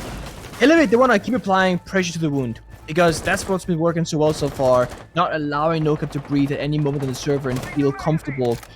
NOCAP, yes, you can talk to teammates during a tech pause, but you can sit there on your own and think, okay, what can I do? What can the team do? What can I share with my teammates once this opening round starts? What side do we go to? That can all happen in your own head. Because NOCAP have not won a defense in the previous 3 attempts. That means every single side is open and available. They chose Bar. I like the choice. I'm a huge fan of being Bar is the strongest home side on this map personally, but it doesn't matter the stat play. What matters is execution and how you play it out. And so far it's been Elevate every single round but one who has been in full control. Recently the Blitz has been a large part of that, not so this time. Instead the Ying. Ape has been an unbelievable player in this game. Unfortunately, the kills have reset, but he has been massive. He got an ace a few rounds ago on the knock. ECH managed to dodge that nade. Ape's found a kill on a Mr. Punch. The top fragger in the series for NOCAP taken down, and Ape continuing his reign here on Chalet. As flashes and nades go out onto that Warden, and still DCH survives. Not the best nade, as I guess. The first one did a good job, but the second one kind of missed the mark. Because the Warden, you can't just flash a Ying and go for it, so now you got a, difficult situation here. Do you leave him? Do you go elsewhere? Do you double jump in the window? Do you go crazy with it? They got the 5v4s, they have a numbers advantage, they can't afford to trade one player for this kill. But look, DCH keeping 2 players busy for the entirety of the round so far, and that's very important because Elevate won't have the numbers then. Elsewhere, Candela's ring out. Speakeasy is making a play. Here comes the jump in from N-High Cal. MC likely to jump in as well together. And there he goes. He takes down DCH. Scatman elsewhere has finally put Ape down. 3 versus 4 now. Onigiri desperate to make something work here on the rear stairs. NOCAP cannot afford to lose this round. To keep this game alive, they need to go 2 rounds here of defense. But they've lost Scatman as well. Onigiri finally trades that one back. Just him and Mark now on site. That's dangerous. More verticality though. Mark in a 1v3, flanking the basement with 30 seconds left. He might be good for one here. Oh, he's not! Speakeasy's always ready, finds the kill, and Elevate, despite the small tech issue, are still fired up and ready to take control on the roam clear and on the execute. And it's those small mini plays in library that makes or breaks Chalet. They do a simple Candela elsewhere, distraction, jump in single window, jump in double window, get the kill, and get out and stabilize. And it was another open and shut case. At the end of it, it was a 3v0 for Elevate. That's a reasonably dominant round, as now we've seen time and time again that be the case. The 2 rounds prior, Elevate only dropped 1 player. And now NOCAP really are not allowed to make any mistakes. 5-1 was the scoreline of the first half in favor of NOCAP on Cafe, and Elevate almost brought it back to overtime. They lost the map 7-5. Now NOCAP needs to go perfect on their attack to win this map in regulation. Otherwise, overtime, or more likely, a complete loss is on the cards. Elevate on the verge of knocking out their competition and booking their spot in the grand final. Elevate are doing something that it's just annoying if you NOCAP. Because they're playing an operator lineup and a strat that is just, it's annoying. It's so frustrating to deal with. They're playing Boiler Rotate downstairs in basement with a deployable shield behind it and a Clash who can rotate back and forth as well. This is just one of those, you go for front take, there's a mirror window. You go for back take, there's a Clash and a mirror window. And it's so hard to mentally problem solve this. And it sounds silly. It's hard mentally to deal with a Clash in this position. It just is. You have these narrow corridors, no verticality, no soft destruction.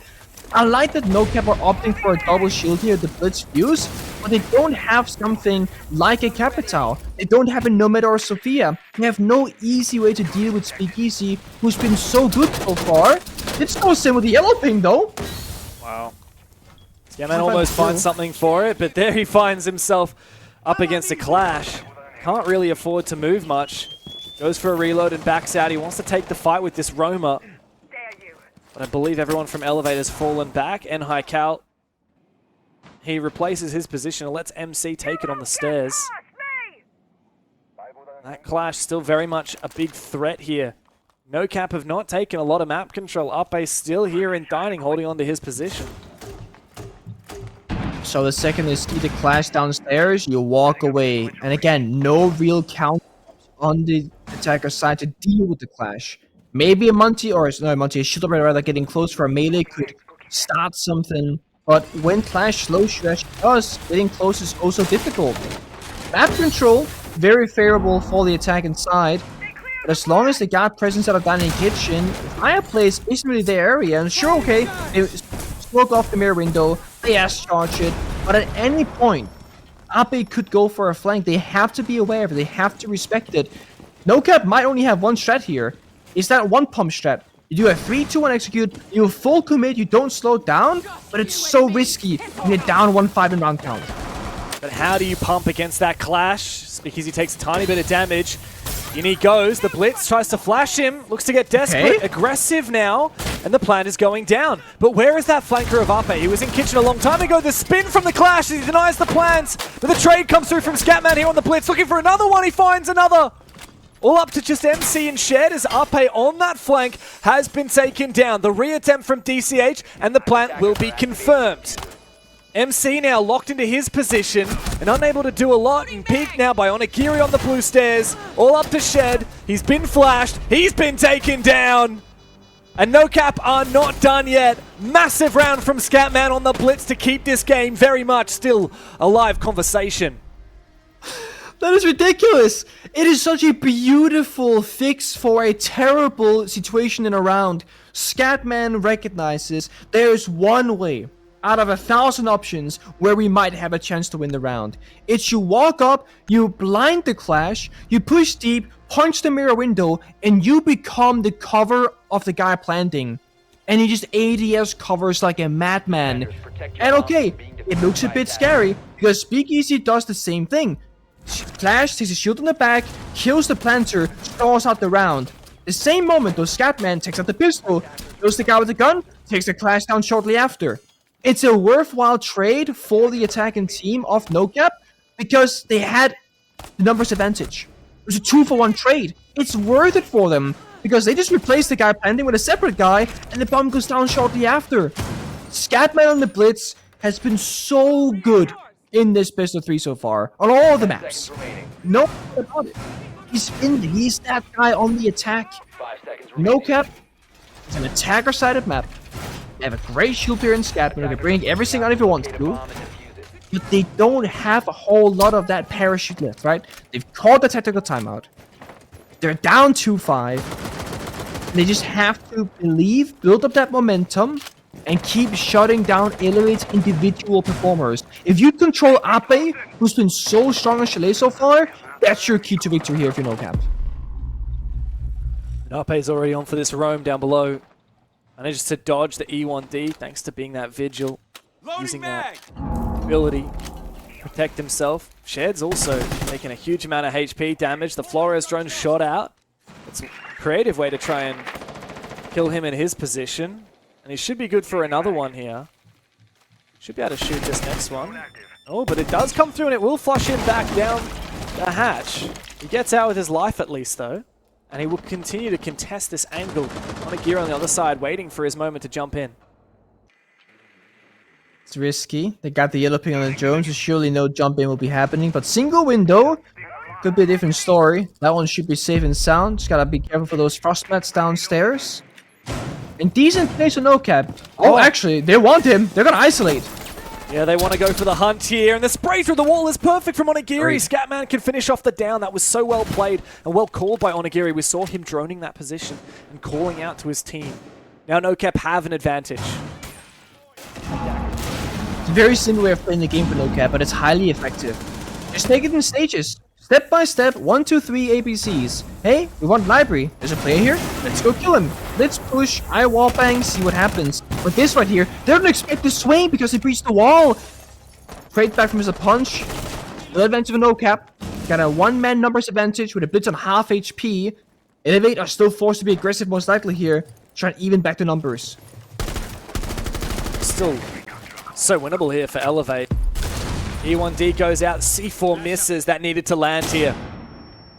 Flashbangs to go out, good angle from down below. Look at this aggression here from NHiKal. He spots out that player on the blitz as the blitz continues getting closer and closer. Scatman has not landed his flash, but he lands his knife. And he puts NHiKal back down again. Speakeasy, aggressive though. What a series he's had. He's found one kill and he's dueling with the blitz. He's dueling players on the window. Scatman finishes him off. It's all up to MC now in the 1v3. NOCAP have fired up on this attacking side. They might have fallen on their defense, only finding 1 round and a half. But here in the second, they're here to play. 15 seconds left. MC now has to make this retake happen. Mark is sticking that diffuser. Scatman low HP, but he's still that blitz, and he goes for a flash again. MC lands the shot onto him, almost lands a second one, but Mark steadies his nerve. And with that, NOCAP are starting to build this momentum in the second half. These attacks are looking dangerous, and I think that we might have a little bit of fight left in them yet. This might be a tactical timeout angle from Elevate, honestly. It's, yeah, there it is. Because they have to talk about the issues right now before things they go too far in the favor of NOCAP. You need to now talk strategically. Okay, what is NOCAP doing that we're struggling against? And the biggest factor is how they're able to isolate the defenders, the roamers, and get those early man advantages, and they're doing it solely off Scatman playing the blitz.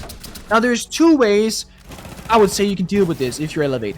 One angle is you play more utility. The mirror windows, the two-brow, the wall deny, the trap operators, the defenders, whatever. The other option is you stay aggressive on the roam, either with intel, like the Echo Yokais, the Maestro Evil Eyes, like camera work, or you simply put in a lot of players and make this rule that no one can go alone. Have a buddy system. 2 people roaming library, 2 people roaming office, 1 guy holding bomb site, for example. Because the bomb site can be vulnerable if the roam is successful, but you can't have a weak roam and a semi-weak bomb site. You gotta pick your poison there. Elevate, they still have a 2-round advantage. They have, time to work it out, but it has to start right here. And we're seeing all of the blitz counters come out. We've got Legion, we've got Wardham can see through the flash, we've got Smoke to chip damage, we've got Ella, which knocks the shield back out of the way for an easy kill, and of course Speakeasy, which not only does the same, knocking the shield back, but Clash is just one of, if not the best shield counter in the defensive lineup at the moment available. We're going back down to the basement though, Pengu, and NOCAP have won this on the attack once before, despite coming in from a 4v5, but it was by such a narrow margin. The thing about NOCAP as well is they're only gonna have so many ways to problem solve. They're only gonna have so many times where Scatman will be an unkillable blitz god. At one point, they will fall short. That's just the nature of life. You cannot always be the winner. And if that happens a single time, NOCAP, they're facing match point due to their very poor defending half. Elevate have done the right thing. They're countering the blitz. They chose to do it in terms of operator pick, but they still need to execute it. Again, Inhale Q, he's playing alone downstairs. He could die alone, for example. So it's very important that, yes, you have the right operators, but you also have to play them in the right positions. I don't want to see any defenders die to a blitz without anybody else firing a bullet in that same direction for a trade. That's what I'm looking for Elevate. NHiKal was spotted. Now Ape, he's in this aggressive position. He still has all 3 Elemines in pocket ready to throw at that blitz, should the blitz come his way. That does It is genius, but it's also like, it's not a perfect strategy. There is a real chance that he can still lose that engagement even with those Ela mines that they take a while to detonate when you toss them out. The Rams come through, the Vert is enabled. Elevate starting to feel that pressure and Shed falls back to sight. Thing is, they got the wall breach, they got the Vert, but they can't quite swing it just yet. The Roamers are still present inside the dining and kitchen. And their plan is going to be difficult. I mean, you only have one plant spot here, basically. That's the same as last time. You push down the fireplace staircase, you plant on that small half wall, a little tilted over desk, or drawer, or whatever. Just waiting for Scatman to make the play that he's going to look down the staircase. Here he comes. He's going to swing up for information. There's a good mine, there's a crash. Just like last time, they kind of got to back away. That was scary. These goo mines are actually doing a lot of chip damage here. Speakeasy wants to go for the push. There's still a player in dining, I'm pretty sure. Now Scatman, 80 HP, goes for another one. RP trying to protect himself with his goo mines. And this chip damage from Speakeasy cannot be understated. We need to see the pressure now from NOCAP as this clash is holding down the line. The plant faked out for a brief moment, but this is not good enough. We need the flash to come through. We need the aggression from this blitz to pay dividends, but he's so low on HP, and Scatman cannot do a damn thing. He has been hard counted. He's such low on HP, and he's finally taken down. The plant, though, may be confirmed here by NOCAP. Denied by Speakeasy on the clash. Missed a punch, though, firing up DCH in from behind. It's made it a 2v1. MC now has to clutch up from inside blue, and it's going to be so easy for this plant to now be confirmed. What a swing from DCH! Another round! NOCAP should never have won, but they keep this fight alive. What is going on? How does Scatman live through the clash, the 4 goo mines, the toxic babes, everything? He had the distraction of 4 separate defenders for half the round in the basement. And he goes down after over 64 seconds of being in the middle of it all. The plant almost goes down 2 times. And in the very tail end of it, in that 2v1, NOCAP, they don't take the simple way out of sticking the diffuser and holding the cross. They stop planting, they bait in the final defender, and they go for a 2 versus 1 swing to solidify that round and make it theirs. This has been the point now, where Elevate, they tried a full-on Scatman Blitz counter, and it didn't even work. They're gonna start questioning themselves and say, okay, what do we do now? Because that should have been how we stop it, and it didn't work. Yeah. That round right there is proof that NOCAP are not just blitz crutches, right? Like, they lost Scatman, and DCH was there for the backstab in through Wine Cellar to save the round. Everybody from NOCAP stepped up. Despite their cheeky plant spot not going according to plan, NOCAP are well and truly in this fight, and they're just 1 round trailing behind, but NHiKal has landed his spawn pick on Agiri, is out of the game. Seen that one before on Cafe. Same players, same operators, I believe as well, actually. At least on the Gear and the Ash was the same operator. The spawn peak is, it's a great way to get back into it. It's highly risky for Elevate. It's one of those, like, high risk, high reward. Onigiri being down, that is your soft destruction. That's your mirror counter. That could very well be one of the pivotal moments of why Elevate might be successful in this round. But I wouldn't count out NOCAP just yet. They have Capital Blitz. They have IQ for those Falcams. They have the right tools for the job. All they have to do, quote unquote, all they have to do is execute it cleanly and correctly. But look at the setup. The mirror window looking towards library. C4 downstairs from 2 separate defenders. It's going to be so hard to problem solve this without the Ash. Selma might actually do the job, though. What a throw there is from Mark. Yeah, and there you go. Almost better than the Ash. That's a lot of damage on the Scatman. 59 HP, but DCH catches Speakeasy on the rotate out. Speakeasy has been a shining light for Elevate in this game, and he is the first to fall for Elevate. NHiKal, after finding his spawn pick, is looking for one more, and he gets it onto Mark, and gets away with his life as well. Scatman still lacking the HP that he needs to really do what he wants, but elsewhere, another trade comes through in favor of NOCAP, bringing this back to an even numbers. However, health advantage still squarely on the side of the defense. You have to look at what Elevate were trying to do there. They saw the Blitz was top blue staircase, so they flanked on Fireplace instead. That's where they found that second kill. They're trying to change up the pace. Wherever Blitz goes, they strike elsewhere. That's how they're trying to counter the Blitz in this particular round, by playing a fluid defense. The Valk, the Musty, the Mira, the Lesion, all these 4 operators can kind of throw their lives away very freely and die in these overly aggressive positions. You only need MC on the Warden to be that safe anchor on the bomb side, and he's still up alive. Valkyrie's impacts though, not a C4, so are plenty responsible, and it pushes as well. Smoke goes south, Valkyrie's flanking, only 2 guys inside.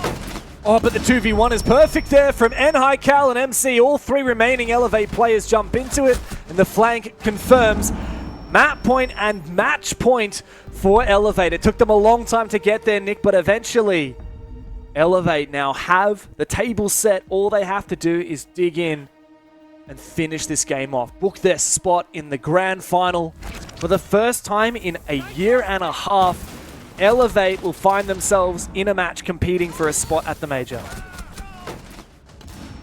You know, my heart wants NOCAP to win.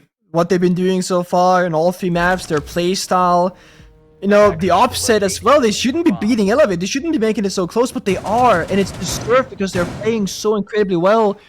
But the brain, the expected outcome, the quote-unquote better team of Elevate, they should be going to the grand finals. There's always been a story before this best of 3 even started. And they're only 1 round away. And despite this being a really dangerous attacking half so far from NOCAP, Nick, we've got Elevate taking us back to Kitchen. Now, we did see this before, and it was a bit of a strange rounds. But Elevate, once again, bringing that clash just makes me think that they're going to have a pretty solid look in for this defense. They keep bringing this Frost as well. I don't think they've actually found anything with it as of yet. But as the pressure ramps up, as NOCAP know they are on the verge of elimination from the tournament, and from contention of going to Montreal, there is so much riding on this very round. I was gonna say, make it epic. Go for broke, play the crazed operators that you know. But that wouldn't be the right way to go about it. NOCAP, they want a clean round, and they have this style that works for them on Chalet. Not much change, NOCAP though, to assist the roam clear, fight for those early kills, but look at Elevate's setup. This is them bunkering down, saying, hey, we're gonna reinforce office side, we're gonna play here, we'll protect the bomb site from above with wall deny operators as well for the first time on Chalet. And that could be that, you know, maybe the final nail in the coffin. NOCAP has a problem solved strategically now. It's not about isolating kills, it's not about going for a plant, it's about hard-breaching walls, taking office control, and dealing again with a clash without any of the operators that can actually do it successfully. They don't have a Capital, they don't have a Nomad, they don't have a Sophia, they don't have a Kali. They just have the Blitz.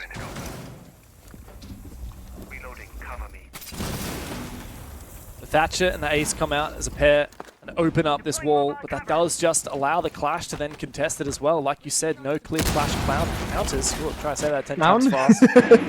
Except for the Thatcher, perhaps, and too many EMPs on the Dokkaebi. That's the only thing that we've got to potentially send that clash back and try and do some damage in melee range.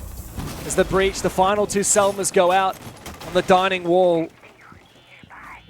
The Dokkaebi call rings. This is where NOCAP have to have an impact. Speakeasy is getting very aggressive here. All the way out on the balcony. Mr. Punch is looking for his opportunity to get in the fight as well. But he's being covered off by NHiCal. And Scatman's going for a rotation, looking to put pressure on from that bathroom. No, he's actually gone over to West main window. Yeah. What is the play here from NOCAP? It looks desperate. They go in. Immediately, the smoke goes out, and this is where Scatman has to be worth his weight in gold on the Blitz. He goes back towards the player in the back of Kitchen, MC, desperately trying to duel him, but Scatman's got him dead to rights. The plant going down from Mark, and it's all up to Scatman to try and cover. He's body blocking with that Blitz, and the plant is confirmed. In the retake now, Elevate have to throw everything they've got at NOCAP to try and lock in the game right here and now.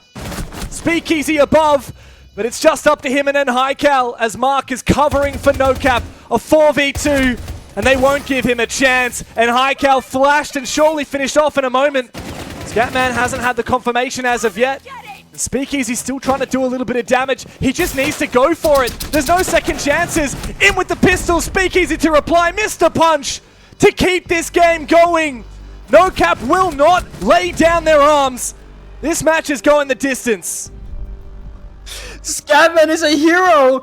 He finds the opening, he makes the play, he initiates the entire push, and he puts himself in such a vulnerable position saying, my life right now does not matter. I have to protect the diffuser. It has to go down. Just staring at the ceiling, blocking bullets from the shotgun, instantly rotating away, finding more kills, playing the post plant, flashing the Frost and getting a kill as well. Gets traded by the Clash, but it doesn't matter. The round is won.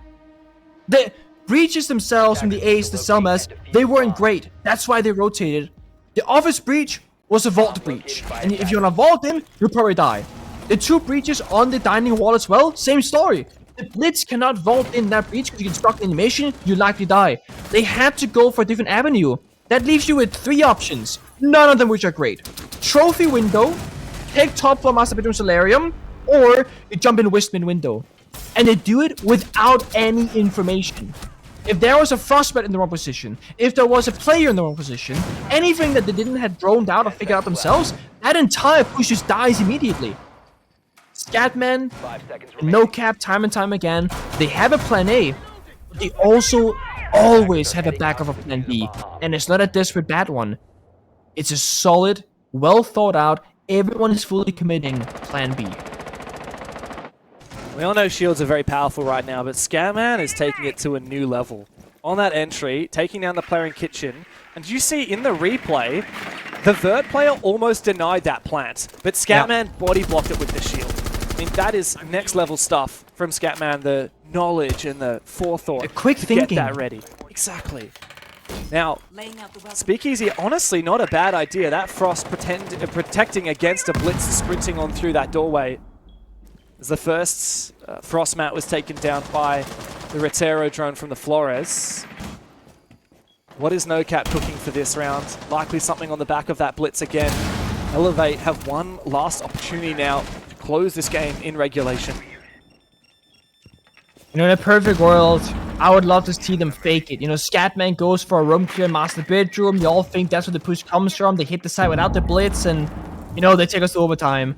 But we're seeing the Blitz outside the bomb site window. We're seeing 4 defenders in very close proximity. They are scared. They are literally afraid. They're not holding Library. They're not holding the room. They're not holding Master Bedroom. They are just playing very close by each other, expecting a direct attack, expecting a plan to go down. NOCAP are completely in their head mentally. The pressure likely to come through in just a moment. There's the opening kill. NOCAP want to make this push into sight. As the flash goes through, the smokes to come through as well. Scatman sending for it, protected. Despite that L1, here comes a C4! And Arpe might have saved this round. Desperately running through the fire, and Arpe's found another one. It's all up to Mr. Punch, but this game is done. Elevate have fought valiantly, and they have overcome. NOCAP gave it their all, but Elevate are through to the grand final. What a disaster, what a sad way for it to end. It looks so good, but finally the Blitz goes down. Scatman, a single C4, right by his side. Full HP to 0, in the grave he goes, and Elevate. They struggled against the Blitz. They struggled at adapting a third map. NOCAP took them all the distance, but ultimately, it is an Elevate victory. I got to say, that was one of the most chaotic games we have seen in a long time. It's going to take Elevate and NOCAP a bit of time to recover from that. I don't doubt it. But, of course, I'm out of words now. I know Pengu's out of words as well. Let's go over to the desk where these guys can really break that one down. And hopefully, we'll get a chance to hear from someone from Elevate. Yeah, wow. Absolute chaos. Anarchy is the way I would put that series. I mean, I really, from start to finish, it was close rounds, it was competitive. There's something a little humorous as to how simple the game had become in the second half there, guys. But regardless, NOCAP, they kept it competitive. They kept Elevate sweating up until the last round.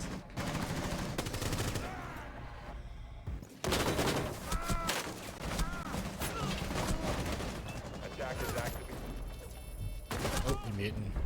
Nice one, Guzzler. Well, Okay, well, don't worry about it, Michael. Bring it over to me, Robbie. Lucky, we've got someone else who is unmuted. Jake, just give me a breakdown on this one, mate. Yeah. It took to the second half to see something from NOCAP.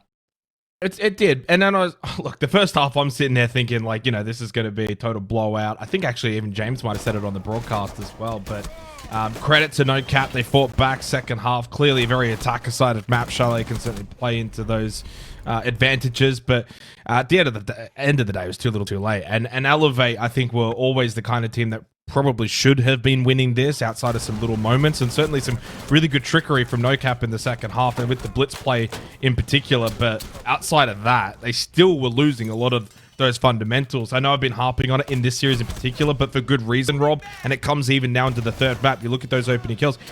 One round. They won a single round in which they got the opening kill.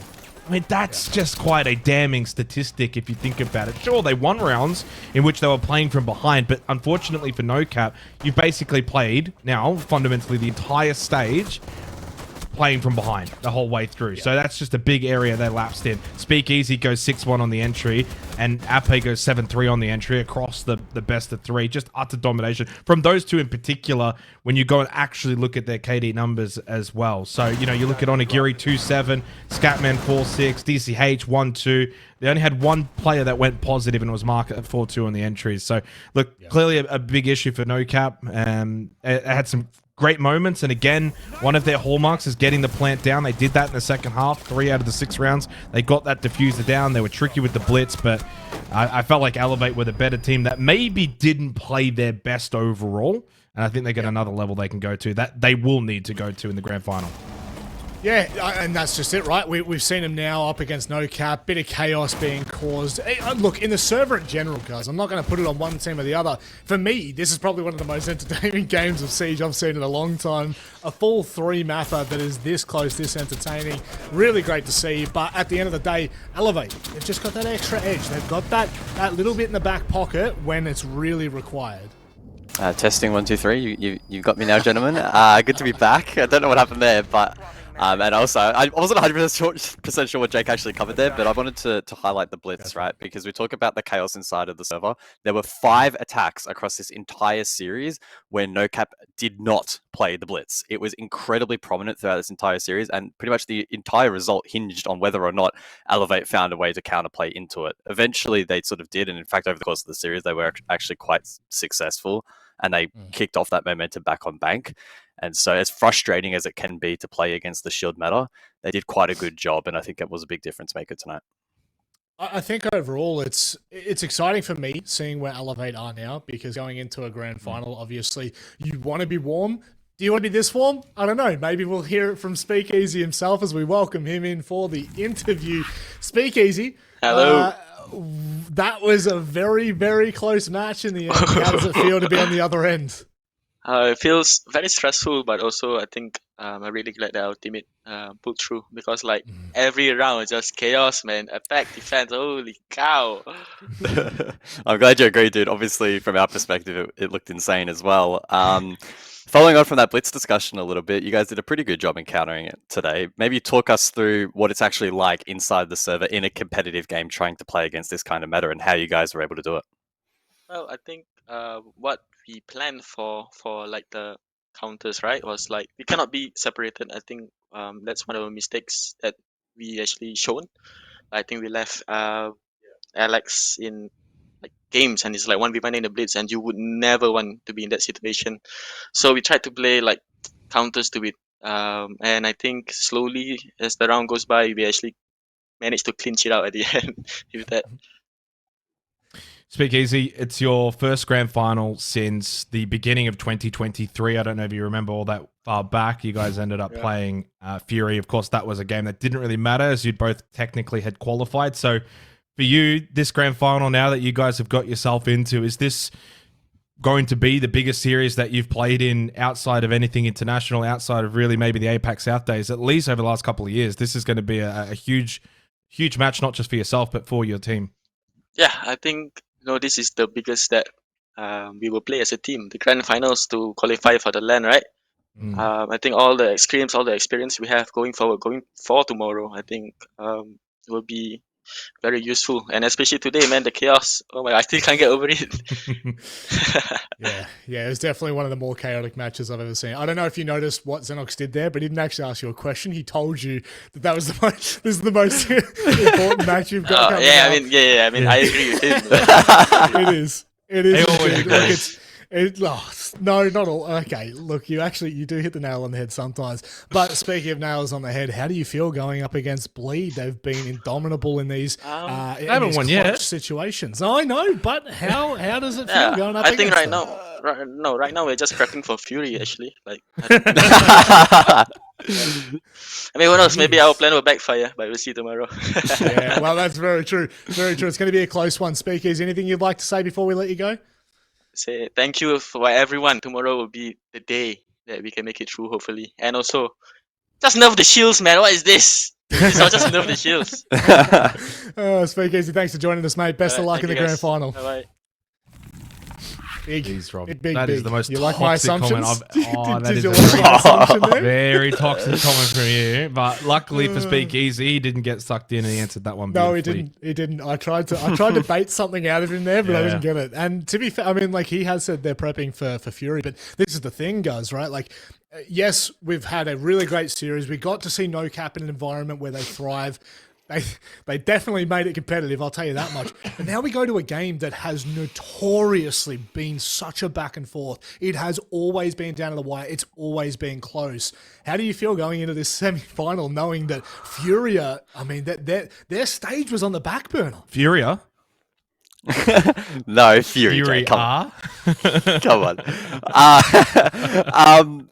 Look, it has always been difficult to make a case for Fury in this head-to-head in recent time, and that is with Fury playing far better in Stage 1. It was still difficult to go into that matchup and pitch them as favourites. I thought that there was going to be more turmoil for Bleed in Stage 2. That is why, in Week 1, I had Fury posted up as the best team going into this stage potentially. Bit of an outside shot, I will admit, but they have not played anywhere near that at all. They have regressed from Stage 1. So unless they have done the biggest turnaround we have ever seen, probably in this esport locally in Asia over the last week or two, this is going to be a one-sided game. So I hope and I pray that Fury can turn this around. It just doesn't bode well for them, though. Xenox? Well, I will say, to be devil's advocate for Fury going into this semi-final, they have been building. They have been improving. I go back to the 12th of September where they lost. Actually, you could even go even further than that, but we'll go there. They lost to Elevate, guys, 7-4. Now, what's better? What's an improvement on a 7-4 loss? Well, a 7-5 loss to Rival. Improvement. Out of sight, out of mind. What's better than a 7-5 loss? A 7-3 win. What's better than a 7-3 win? 7-2 win. What's better than a singular win? A 2-0 and a best of 3. They're primed. They are primed, and you can clearly see that when you go back and you look at the numbers and you put them in the calculator, and it comes up with 2 + 2 = grand final. I'm telling you, Fury upset coming your way here. Guys, I think we should just leave him to these post-test segments on his own. His storylines, he's analytical, he asks hardcore questions or really talks to him. I think Jake's little monologue there probably just demonstrates how much we have to scrape the bottom of the barrel to make a case of Fury. Bleed are just so dominant, and Fury have regressed, so they're not even at their very best at the moment. At least that's the expectation. So, yeah, we have to, like I said, scrape the bottom of the barrel to find any kind of salvation for Fury, because this is probably going to be a very difficult game. Yeah, well, look, we might need to scrape the bottom of the barrel for any kind of story.